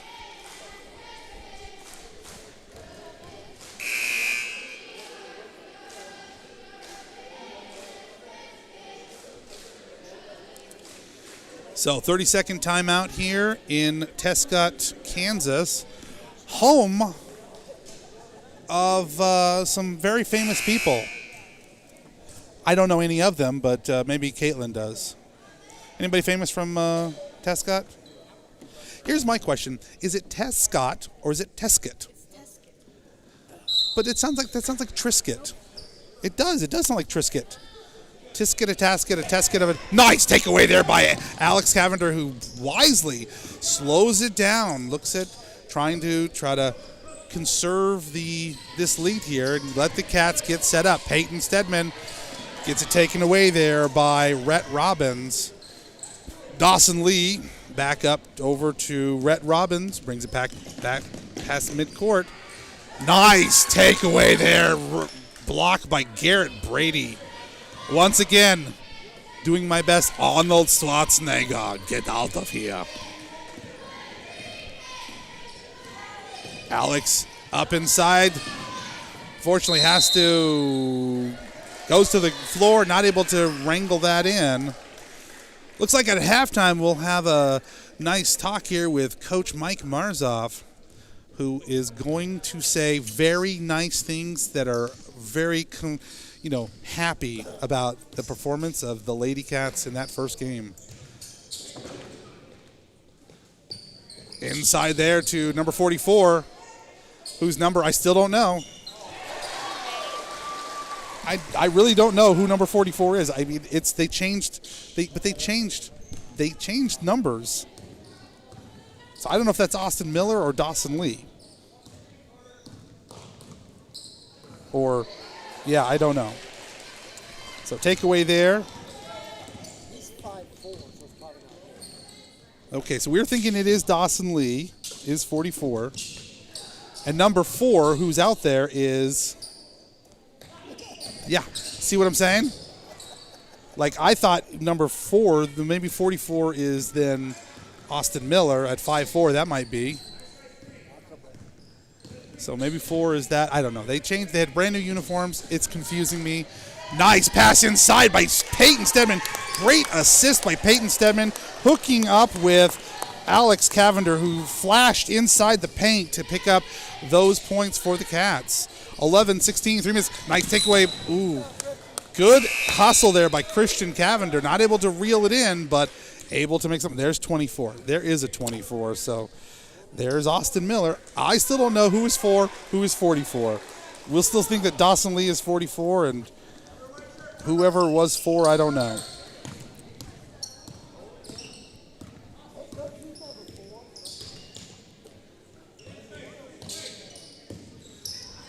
Inside pass, some new faces in there now. Is Cade Odding. They told me to ignore the E. 20 for Austin Miller. So some different numbers in there right now. Trojans trying to find something new.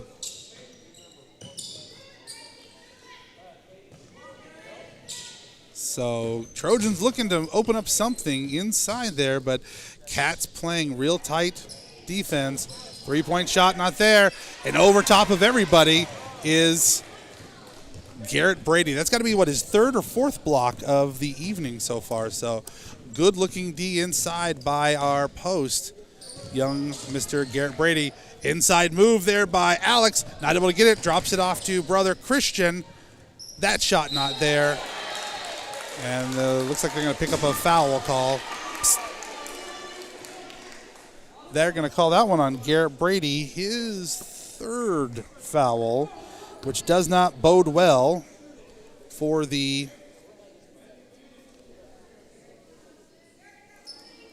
It's a whole different person. Caden Keelis. Oh, my Lord. So 10 is 20. No, I knew that was it. Okay, so shooting 1 and 1 is, here's Austin Miller. That shot is good. Now, let's see statistically. They've been 50% tonight. Let's see if this one goes in or out. Austin Miller didn't start, so maybe he doesn't have the 50%. Nope, he does not have the 50% virus. So 13-16, Trojans reeling back a little bit. Coming back there.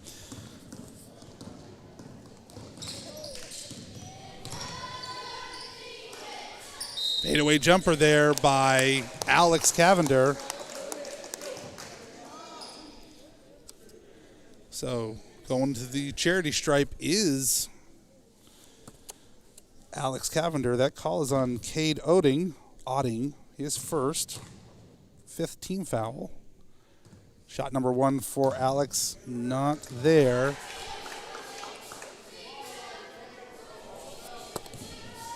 So let's see how number 2 drops for him. That's off the edge there a little bit. And last touch by Dawson Lee. So at least I got that name right the entire first quarter there. Inbounds to Ismail, moving his way around. So the Trojans kind of going on an offensive foul palooza here. That's number 2 for Carter Peters, and that is foul number 6 for the for the Trojans. $1:48 left in the first half. Cats up 16-13. Lee moving around the edge, looking to do some fancy footwork, but all for naught. Ismail moving up on the right wing. Inside pass to Alex Cavender. Going to get the shot. Nice movement there. Going to pick up an opportunity for an and one right here. They're going to call that on Cade Otting. So, opportunity to make this a 3-point affair for Alex Cavender, who has been on a tear here in the second quarter. Second shot is up and nothing but net. 17-13, 1:25 left in the first half.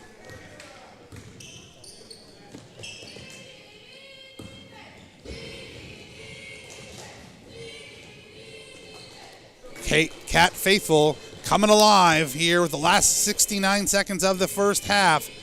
Inside move there. Their shot there. Fadeaway jumper by Justin Pasley. That drops, cuts the lead to 4.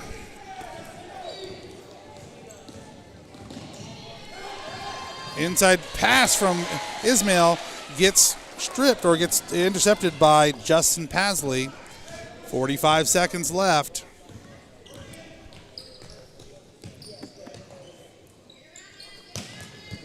Dawson Lee inside. And they're going to catch. That is number 4 for Garrett Brady. Unless I'm wrong, and I am. That was called on number 34. So that's Christian who got that call there. So shooting 2 is Dawson Lee. Huh? Yeah. But they called that on Christian, so that's lucky there. Oh, my God, he broke it up. Hey, that still keeps the 50% thing alive for me here because the Trojans as a team is only 50%.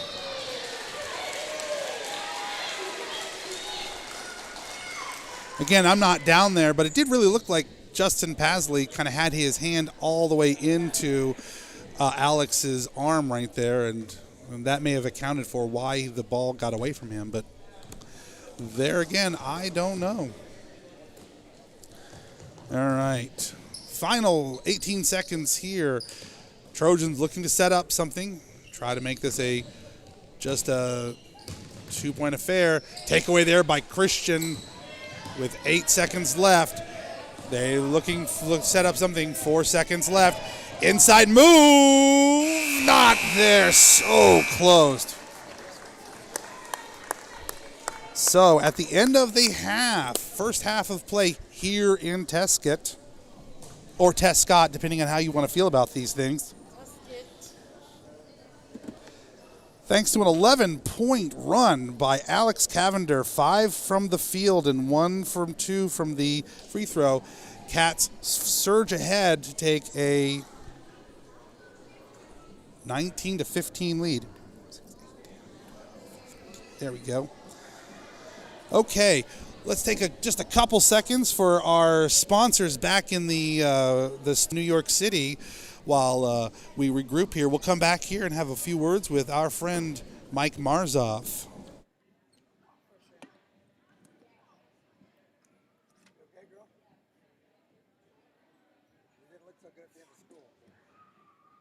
I was in the office. Right now, by the way, your watch is in my. That's fine. I don't care. I just thought maybe that was a little bit disturbing for the folks at home. Yeah, that's nice. You're welcome. Okay. All right, so I'm full of beans tonight. I'm going to give you these. I'll let you do your thing there, and I'll just wrangle up here.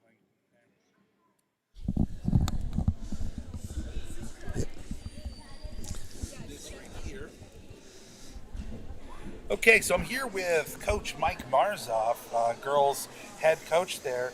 Tough outing tonight. I know that you, I was in 1 point there. The Lady Cats, having a 13-point first quarter, 11-point second quarter. Third quarter's where the wheels came off. So, what do you think? What did we take from that? When I was in the locker room after the game, I told the girls it's probably the best game we played this year. That was a good team we played. Coming off wins of Stafford and Cunningham, those teams weren't so good. Those are games we should have won. Cunningham probably should be a little bit more than we did, but we got down 10-2 early today, and a lot of times last year that probably we would have been done. And we battled back, tied it up, we stayed in the game. We just kept battling. We struggled third quarter. We couldn't quite get the shots to go. We weren't moving like we needed to be on offense to get the shots. We weren't getting the ball down low like we maybe could have, but they kept battling. Even to the end, the kids never quit playing, and I'm very proud of them, and I'm feeling pretty good about it. I hate to lose, but I'm feeling pretty good about the way we played tonight because I think this team may be better than Thunder Ridge. Wow.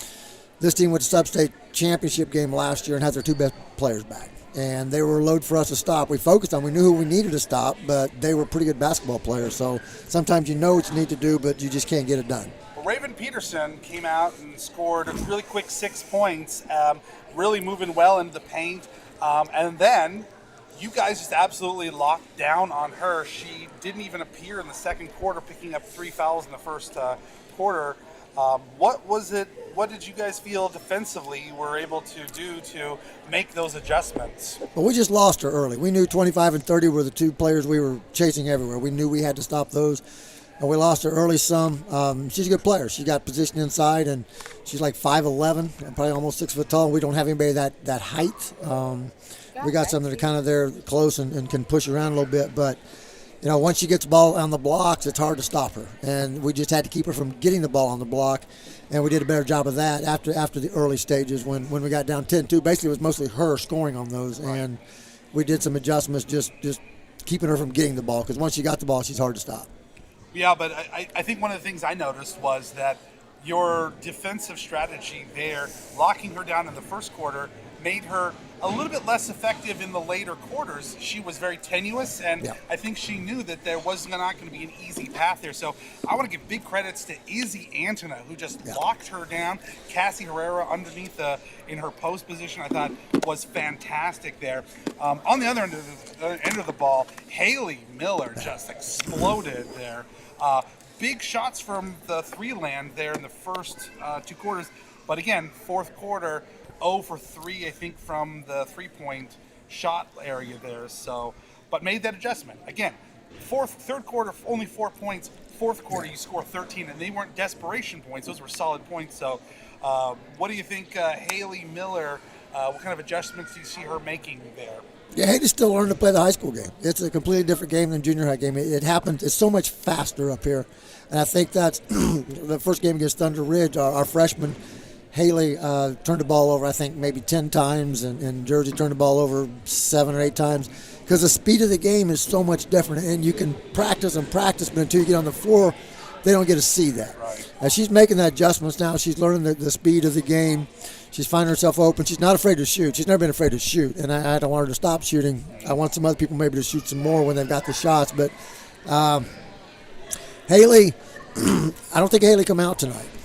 So she probably was a little winded there late, but she kept battling with some foul troubles, and she played, I think, the whole game. And Alexis got some foul trouble and come out. I think Abigail came out for just a little bit, but she almost played the whole game too. So we got a lot of those too. We need to get Abigail more involved in the offense. She's a threat that it's my fault she's not getting the shots where we need to get her. We'll do some adjustments, try to get her some more shots, and try to spread that around a little bit. I love what Haley's doing, but if she keeps doing that, they're going to be locking down. We've got to get a little bit more balance on the offense, and we have the players to do it. Cassie tonight, we were getting the ball in the post to her, but when she turns around, there's 5'11" right there to try to shoot over. Yeah, you're not gonna get that happening. I see the game differently maybe than the referees do at times, but I thought when they got the ball inside, we were getting called for fouls. When we got the ball inside, they were not, and maybe they weren't fouling. Like I said, I tend to see the game different than them sometimes. Oh, I think when you replay this tomorrow or tonight, you're going to hear Mr. English often question the efficacy of the vision of some of our. Yeah. I want to say the other one that I thought I saw some improvement tonight was Fallon Spangler. She came off the bench. Put her in as that big post there to kind of bounce up. And I saw her be a little bit more aggressive there. Still struggling, I think, a little bit with getting the shots that she wants, some of that confidence. But I think I saw some movement there. The Fallon that got thrown in last year when we had 5 players to basically the Wolves to start the year, and the Fallon now, her improvement is unreal. She has gotten so much better. And I tell the girls all the time to think the game, play the game. And last week, I think it was the last game without, it was Stafford cutting. I mean, we were in foul trouble, and Fallon had to play up on defense on that press, and she'd never done it before. But she had seen what come. She got up and did it. She did it again tonight. She's seeing the game. She's making adjustments to the game, and she's gotten a lot better. And I thought Jersey played well tonight. Yeah, I think Morgan Miller's sister did a really good job. Or Morgan Meyer's sister did a really great job today, coming off the bench and really being some good assists there. Not getting the shots that she wanted. She was I think she had a lot better looks in Cunningham there. But again, solid play, really getting some good assists. So I think overall, I think you're right. I think there were some big things that happened there. I think third quarter is just something that, they really didn't play much different. It's scoring, with the exception of that third quarter, was almost even. I mean, they beat us by 9 in the third quarter, and it was 10 the whole game. So 12-13 every quarter. We had 12-13 looking for. We just keep battling, getting better. Lakeside's a good team. They just beat Thunder Ridge, 15 points, I think, last time they were out. So, but with Thunder Ridge is down this year. We just happened to get them early where it's still the stigma of Thunder Ridge. Right. I would love to play them later in the season. I'm not going to weigh a whole lot into the Lakeside win over down. Lakeside's a good basketball team. Sure. We're going to have to go play good, not turn the ball over and make shots. And, that's right up 10 miles or about 6 miles from where I played high school basketball. So it's up in my hometown, basically. And I'm anxious to get back up to God's country and play a little basketball. No personal feelings at all about desire to see anything happen to those teams. Nothing personal at all. Nothing at all. All right, thanks for talking to us. We're going to get back here into action right after this message from Nabisco. I tried to get Dr. Pepper earlier, but Caitlin, just what's your pickle, Vlasic?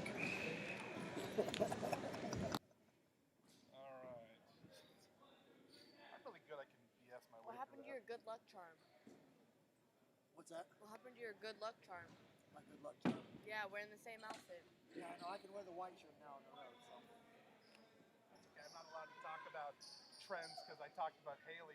Said nice things about her, then she missed 2 straight free throws. So I told her I apologize now in advance. Okay, second half action here in Tescott.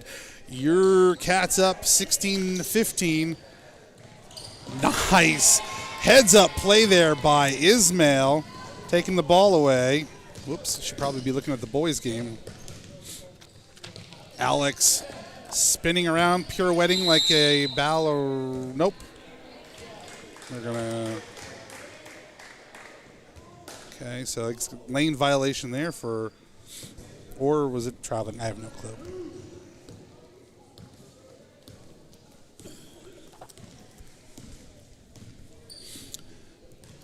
So a little bit of a slow start back and forth between the Cats and the Trojans. Big pass inside there to Dawson Lee. Tries to get it up and over the head of Christian Cavender. Rebounded there by Ismail Martinez. Inside to Christian, off the backboard, kisses it and says, "Hello, mother." So Alex Cavender extending his big night here in Tescott.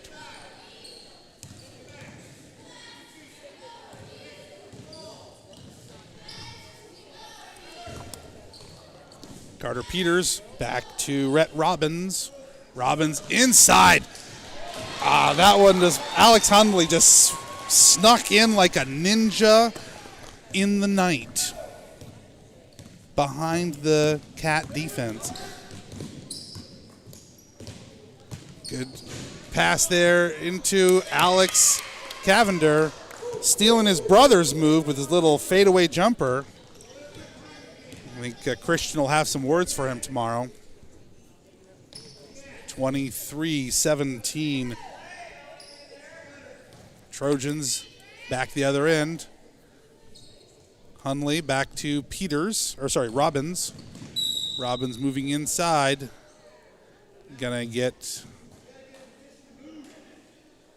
a little grab there on Peyton Stedman, his first personal.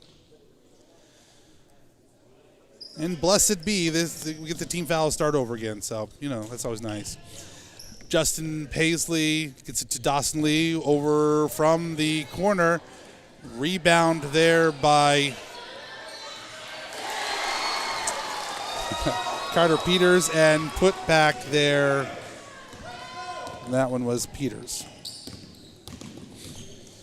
19-23, Cats on tap. Christian from the top of the key says, "Give me some lovin'." 3-point shot there, 26-19.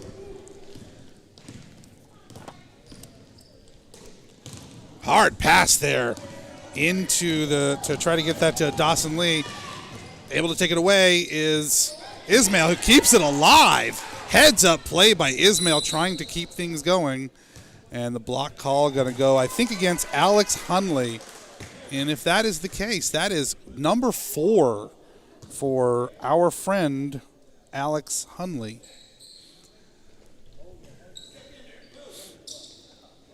Peyton looking for something open inside.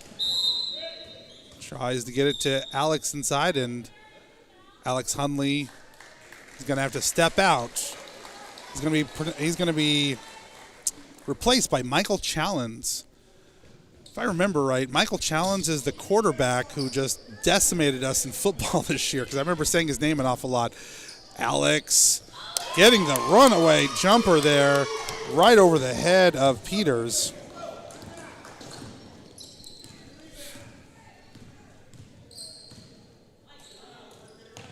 Challenge over to Peters. Pasley, sorry, that's 21 is Pasley. My apologies. Peters is something else. 20. Inside move there, tries to get it back, but Ismail able to knock it down, and I have a feeling that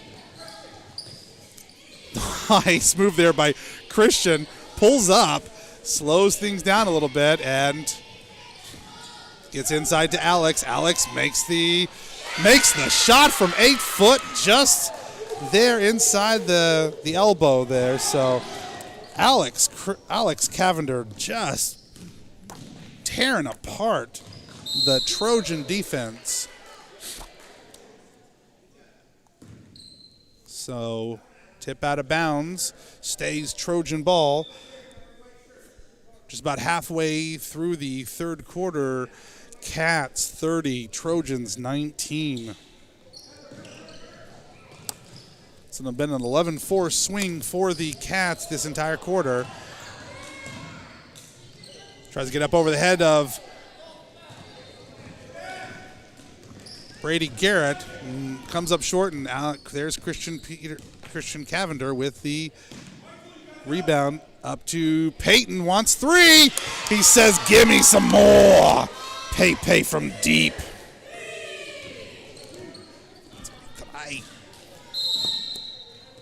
And we got a timeout called over here by Rob Glenn, the coach for the Trojans, saying, We got to do something different. This is just not working for us.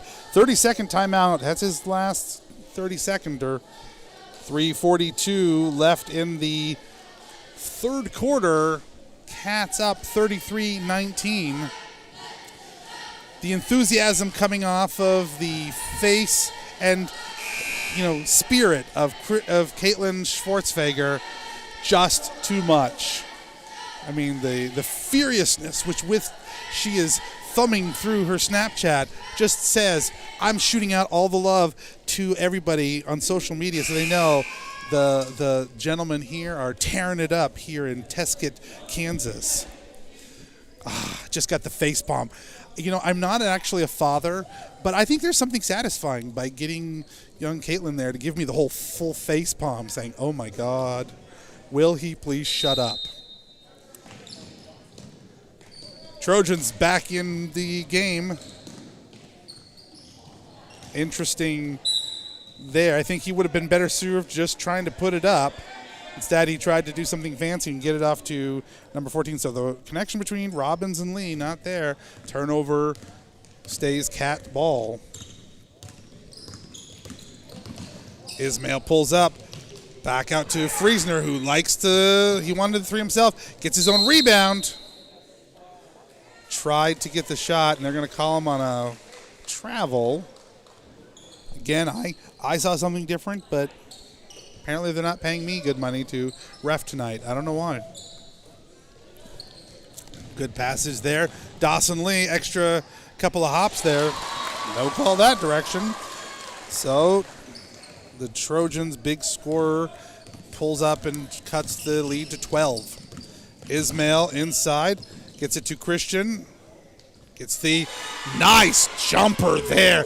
Just enough to time it out so that he can get it up over the head of the interception there by Ismail, who's going to try to get up there and going to get blocked on the way up. So 35-21, and now the foul call against number 14, Rhett Robbins, his first, second team foul. Ismail going to shoot two. First one off the back of the rim. Second shot for Ismail Martinez.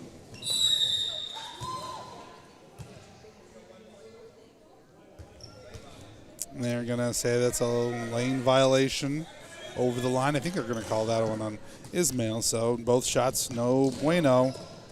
Stays 35-21. Cats on top.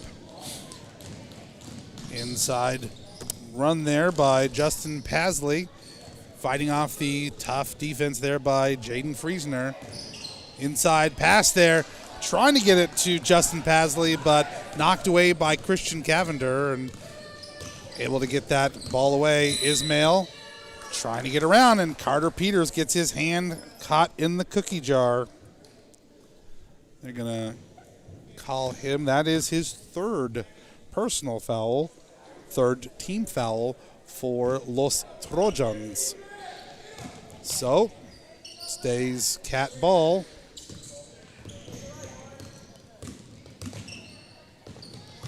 Inside to Alex Cavender. Put back there by Jaden Friesner. Nice looking move to the basket to get the rebound and the putback there. 37-21, 2 minutes left in the third quarter. Ooh. Vicious swipe attack there by our good friend Christian Cavender. Into the game comes number 4, Caden Keelis, who I didn't see, but that's okay. It's because it's been crazy numbers over in the book. So Caden Keelis, number 4, into the game right now. Move there by Rhett Robbins, and he's going to pick up the foul against him on the way up. They're going to call that one on number 32, Jaden Friesner, his second team foul. Pass inbounds. Back off to Rhett Robbins. Out to Michael Challens. Lee trying to decide what to do. Swings it around to Keelis. Keelis inside. Bounce pass to Lee. Not there, but he's going to get the foul called on one or the other of the Cavenders. That would be on Christian.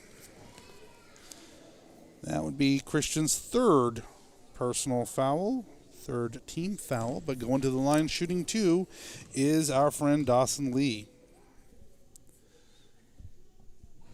First shot is up and it's good.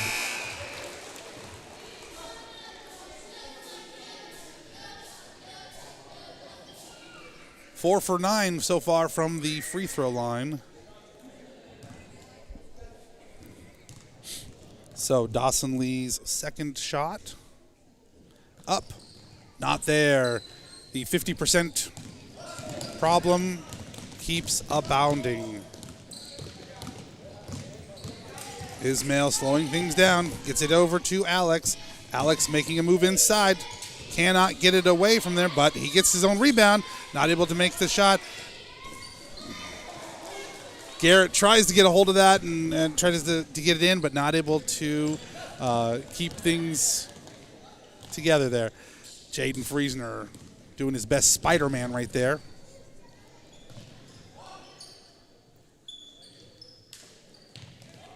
Inside passer. Oh.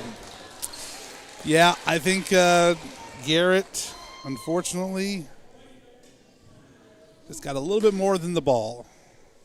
That is foul number 4 for Garrett. And coach is going to leave him in there. He's going to give him a chance.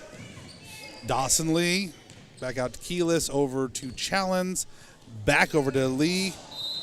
And a little bit too much mustard on that pass. Gets out of his hands, so it's going to stay Cat ball. Final seconds left here, 45 seconds left in the third quarter, 37-22. 15-point advantage for the Cats. Nice. Wow, okay, that was hard to follow. Nice block by the Trojans. Little bit of back and forth in hands between Christian and Alex. Alex takes it away, says, I am not satisfied with that. Tries to get the leading pass to Friesner, and the Iceman not able to wrangle it in. 18 and 8/10 of 1 second left in the third quarter. Hopefully Caitlin is less concerned with her Snapchat and going to continue to move that camera left and right. Challenge over to Paisley, sorry. Keeley for 3, not able to get it. Last second, not there. So at the end of 3, it is the Trojans 22. And for the Cats, 37.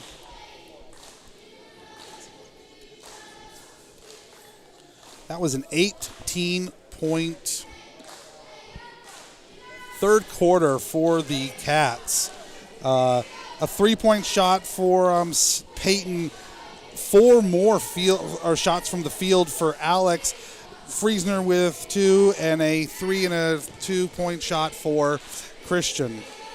Big effort there from the whole team. Alex Cavender at this point, 21 points in the first 3 quarters. Big time effort by Alex Cavender there. And you know, I hate to say such nice things about Alex. Sometimes he's not very nice to me in class. But then he is, and he's smart and he knows things, and now I've got to say nice things about him in basketball. This is making me crazy. Justice, if you're listening at home, tell Alex to be nicer to me, because I'll say nice things about him too. Okay, fourth quarter action starting now. Friesner inbounding to Ismail.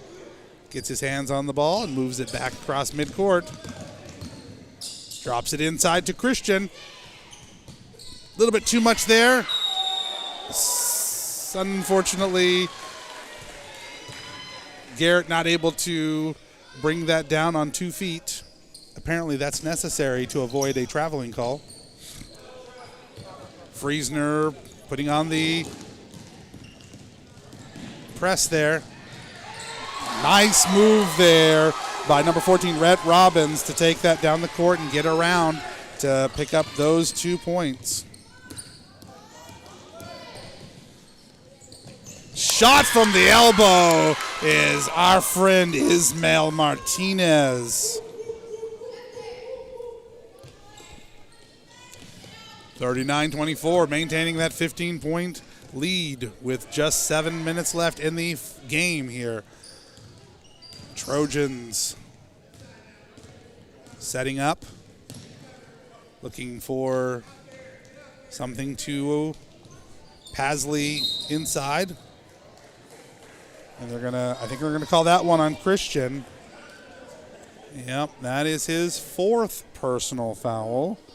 So Garrett Brady and Christian Cavender, each with 4 fouls apiece, still in the game. So Coach Light has faith. Good looking fadeaway jumper from the free throw line by Alex Hundley to make that a 26 or 2-point lead. Christian, tries to get up there and he gets smacked away by Dawson Lee. Going inside, drops it into Hundley, not there. There with the rebound is Ismael. Ismael moving around. Try to get around Carter Peters. Carter Peters says, "You cannot." And the ref says, "Yes, he can, because you're not allowed to grab him like that." Carter Peters picks up his 4th personal foul, number 4 on the quarter, or on the team. They haven't put that up there, but that's what it is, I'm pretty sure. Ismael tries to get it to Garrett, stops, feeds it back. It's Dawson Lee that gets the reception of that, but good effort there by Garrett Brady. Pass a little bit too far by Dawson Lee. And Coach Light says, we got to slow things down. A little bit too much momentum going the other direction. I don't know why I wrote that. That's just a 2. So 6 minutes left in the fourth quarter. This night coming to a close. Caitlin feeling a little sleepy now. So first hour, she has what class? Math. Miss Habiger, if you're listening, take it easy on Caitlin, because she's tired. And math is hard, but fun. Caitlin loves math. Oh, eye roll there. Hey, I got a face palm and an eye roll from Caitlin. I want to get uncle points or dad points or something here. I mean, how many times can I just either embarrass or otherwise just make, I got another face palm. It's a good night. Cat Faithful on the other end there, cheering on their boys. Although, unfortunately, the camera at this point is pointed at the Trojan bench, so sadly, anything that we might have picked up on there, namely Lexi Donovan with her big whoa, missed that one. So, Cat ball, 26-39, 13-point advantage with 6 minutes left. Peyton Stedman fighting off the defense of Rhett Robbins, gets it inside to Alex. Alex is not there, but he gets the rebound. Decides to put it down, pulls up. Ismael. Nice looking shot by Ismael. Dropped that ball from the edge. Nice takeaway there. Good effort there defensively. Friesner drops it back to Ismael, gets it inside to Cavender of the Alexes. Takeaway there. No, not able to get a hold of that. So Alex Hundley the direction. Got a 2-on-2. Lot of bumping and moving, going down the court by everybody. But Alex Hundley not able to ring that in, so stays Cat ball.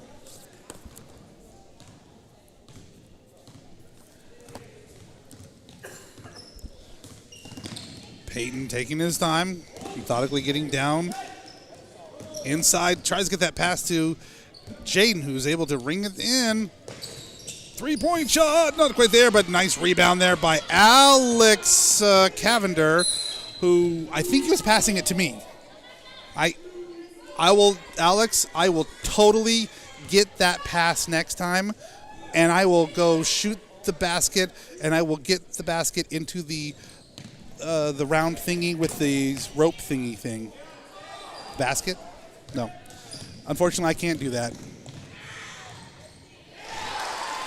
Good moves there again by Rhett Robbins, who takes those real long strides to try to confuse our offense or defense. 28-41, 4.5 left. Moving in towards the halfway point for this final quarter of action here. Peyton Stedman fighting off some tight coverage there by Rhett Robbins.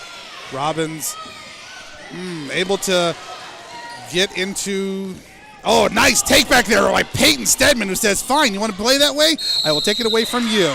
And then I am going to pick up the foul there against, I think, Justin Pasley. And if it's not, then I'm a monkey's uncle. Nope, it is number 21. That would be foul number 5 for the Trojans. They're putting up 4, but I think they're wrong, and I'm going to trust my numbers more than theirs. Yeah, they've given us 6, and that's not right either. Peyton's first shot. Almost, but not quite. I understand that almost works in horseshoes. Not so much in basketball. And shot number 2 is good. 42-28, 14-point lead going into the last half of the fourth quarter. Cats going on to a more aggressive full-court press there, trying to throw the Trojans off of any opportunity to come back here. In and out. Rolls right around the lip of the hoop there for Carter Peters. Jaden Friesner. Pass to Christian. Inside to brother Alex. Fadeaway jumper. And our friend Alex there has scored in each of the 4 quarters now. Doing a great job. Great full step there by Christian Cavender, who tries to get in. It gets tapped away. Not a foul called, as I think Mr. Cavender believed might have been appropriately called at that moment, but still cat ball, 3:28 left, up there to, wow. If this was football, that would definitely be defensive pass interference. And it's going to be a beautiful block there by Ismail, and it's touched last by Peter, so it's still going to be cat ball.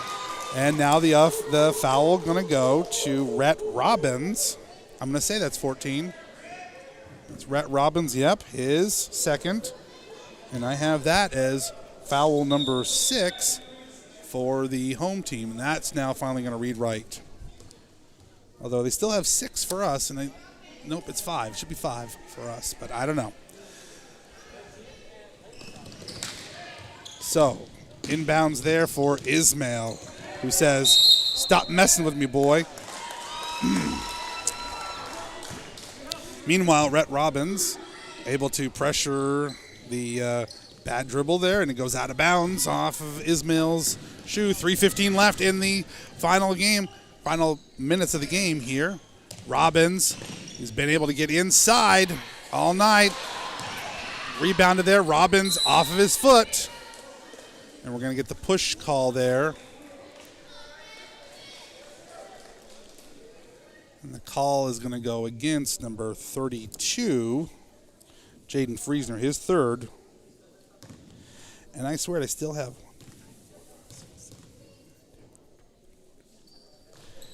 Yeah, I have 16. So that shot there, not going to drop for young Mr. Hunley. on the 1-and-1. So Christian Cavender looking to get it inside, gets it, tries to get it to, or sorry, that was Alex, my problem. My apologies. Alex there. Push off there by Alex Hunley. That should be number 5 for him. And it is.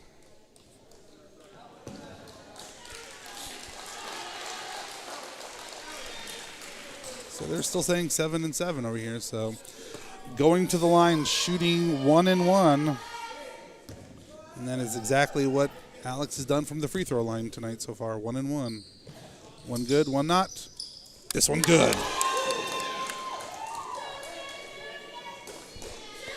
45-28, 2:46 left.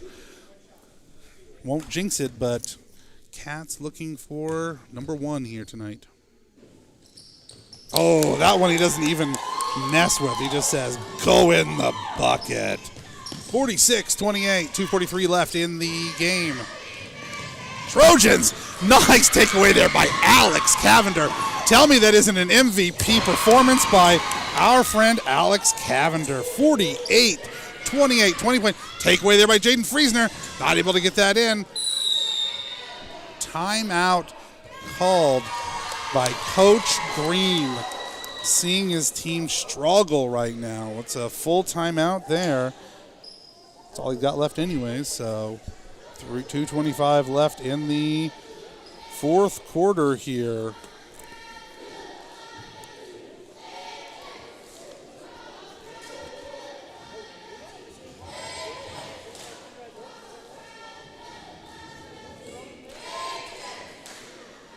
Alex Cavender, 12 from the field, 3 for 4 from the free throw line for a total of 27 points for Alex Cavender. Just an amazing performance there by Alex tonight. 20-point advantage here for the Cats.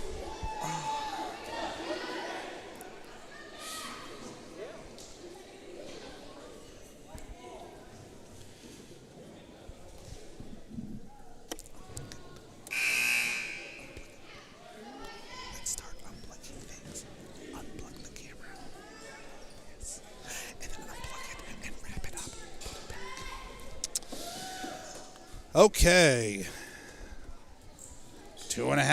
Just under 2.5 minutes left in the fourth quarter.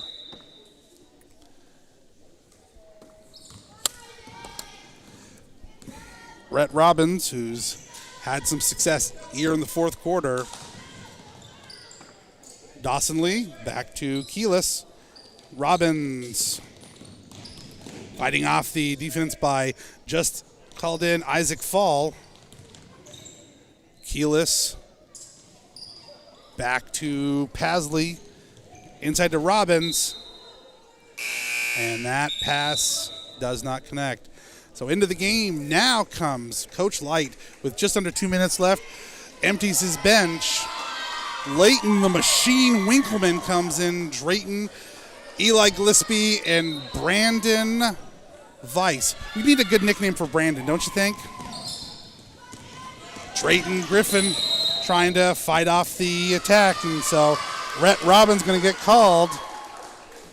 It's his third. He's had 3 in this half so far. So foul numero 8 for Rhett Robbins. So going to the line is Drayton Griffith, shooting 1-and-1.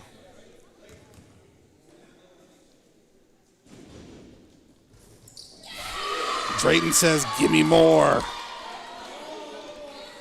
He likes it. 49-28. $1:54 left in the fourth quarter. Drayton Griffith. Up and good. Nothing but net. I think he heard me talking smack about him last week or something. He's just got he's a man after a mission here. Robbins. Interior, Leighton Winkleman taking it away but not able to wrangle it in, and Dawson Lee picking up the foul from, I'm thinking it's Eli Gillespie, and that is the call. Eli with his first. That is, they're number 8, but that's just not true. So, whatever. Dawson Lee shooting 2. First one's not there.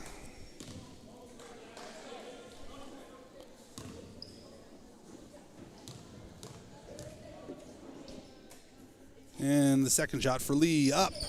Not there. Good rebound there by Leighton Winkleman. The machine says, give it over here.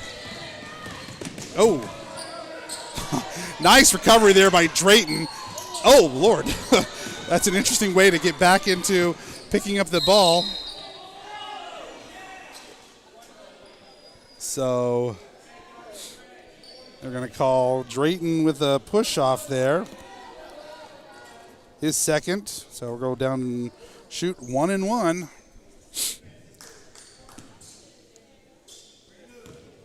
Oh, no, I guess that's defensive there, so not 1 and 1. Keelis pulls up, shot not there. Eli with almost the rebound, not quite there, but the shot by Dawson Lee hits. 30-50, final 66 seconds left in this matchup. They're going to call the charge on Drayton Griffith.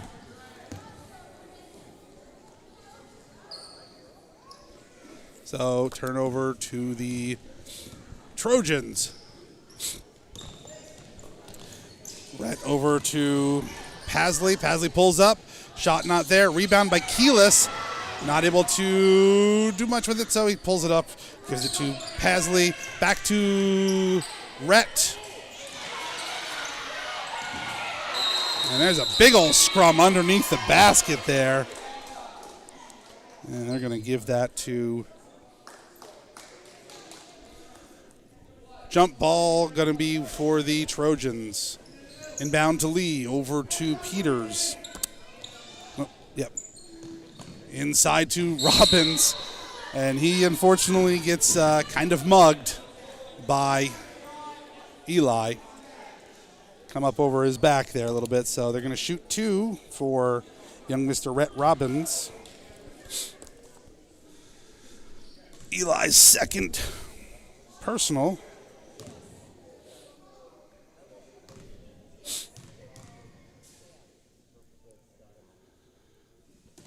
And that one not there. This is where, of all the places that the Trojans have really struggled, is from the charity stripe tonight. Oh, not even the 50% there. Drayton slows things down. Oh, goes off of somebody's foot. It's going to be red. They're going to give it to a red.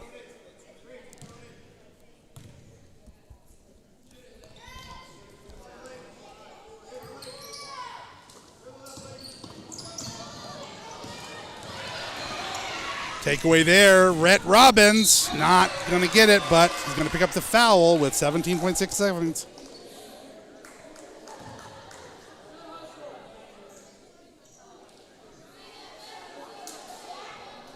And they're going to call number 11 for that one. That's going to go against Leighton.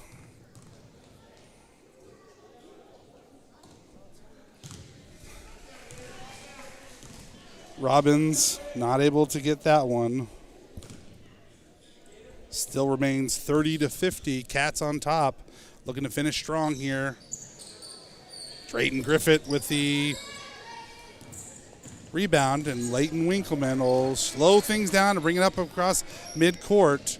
Pass to Isaac Fall. Back to the machine for big half-court kind of shot there from another one. And so rough routing there for the Trojans. 2, 4, 6, 8.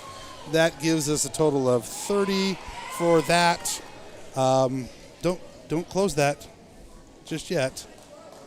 Yeah, we're going to want to click these things first, but actually we're going to go onto YouTube, and then we're going to stop that. So just click over to the other one. Okay, so here at Trojan Land, 2, 4, 6, 8, 10, 12, 13, for a total of 50 points. Yes. Cats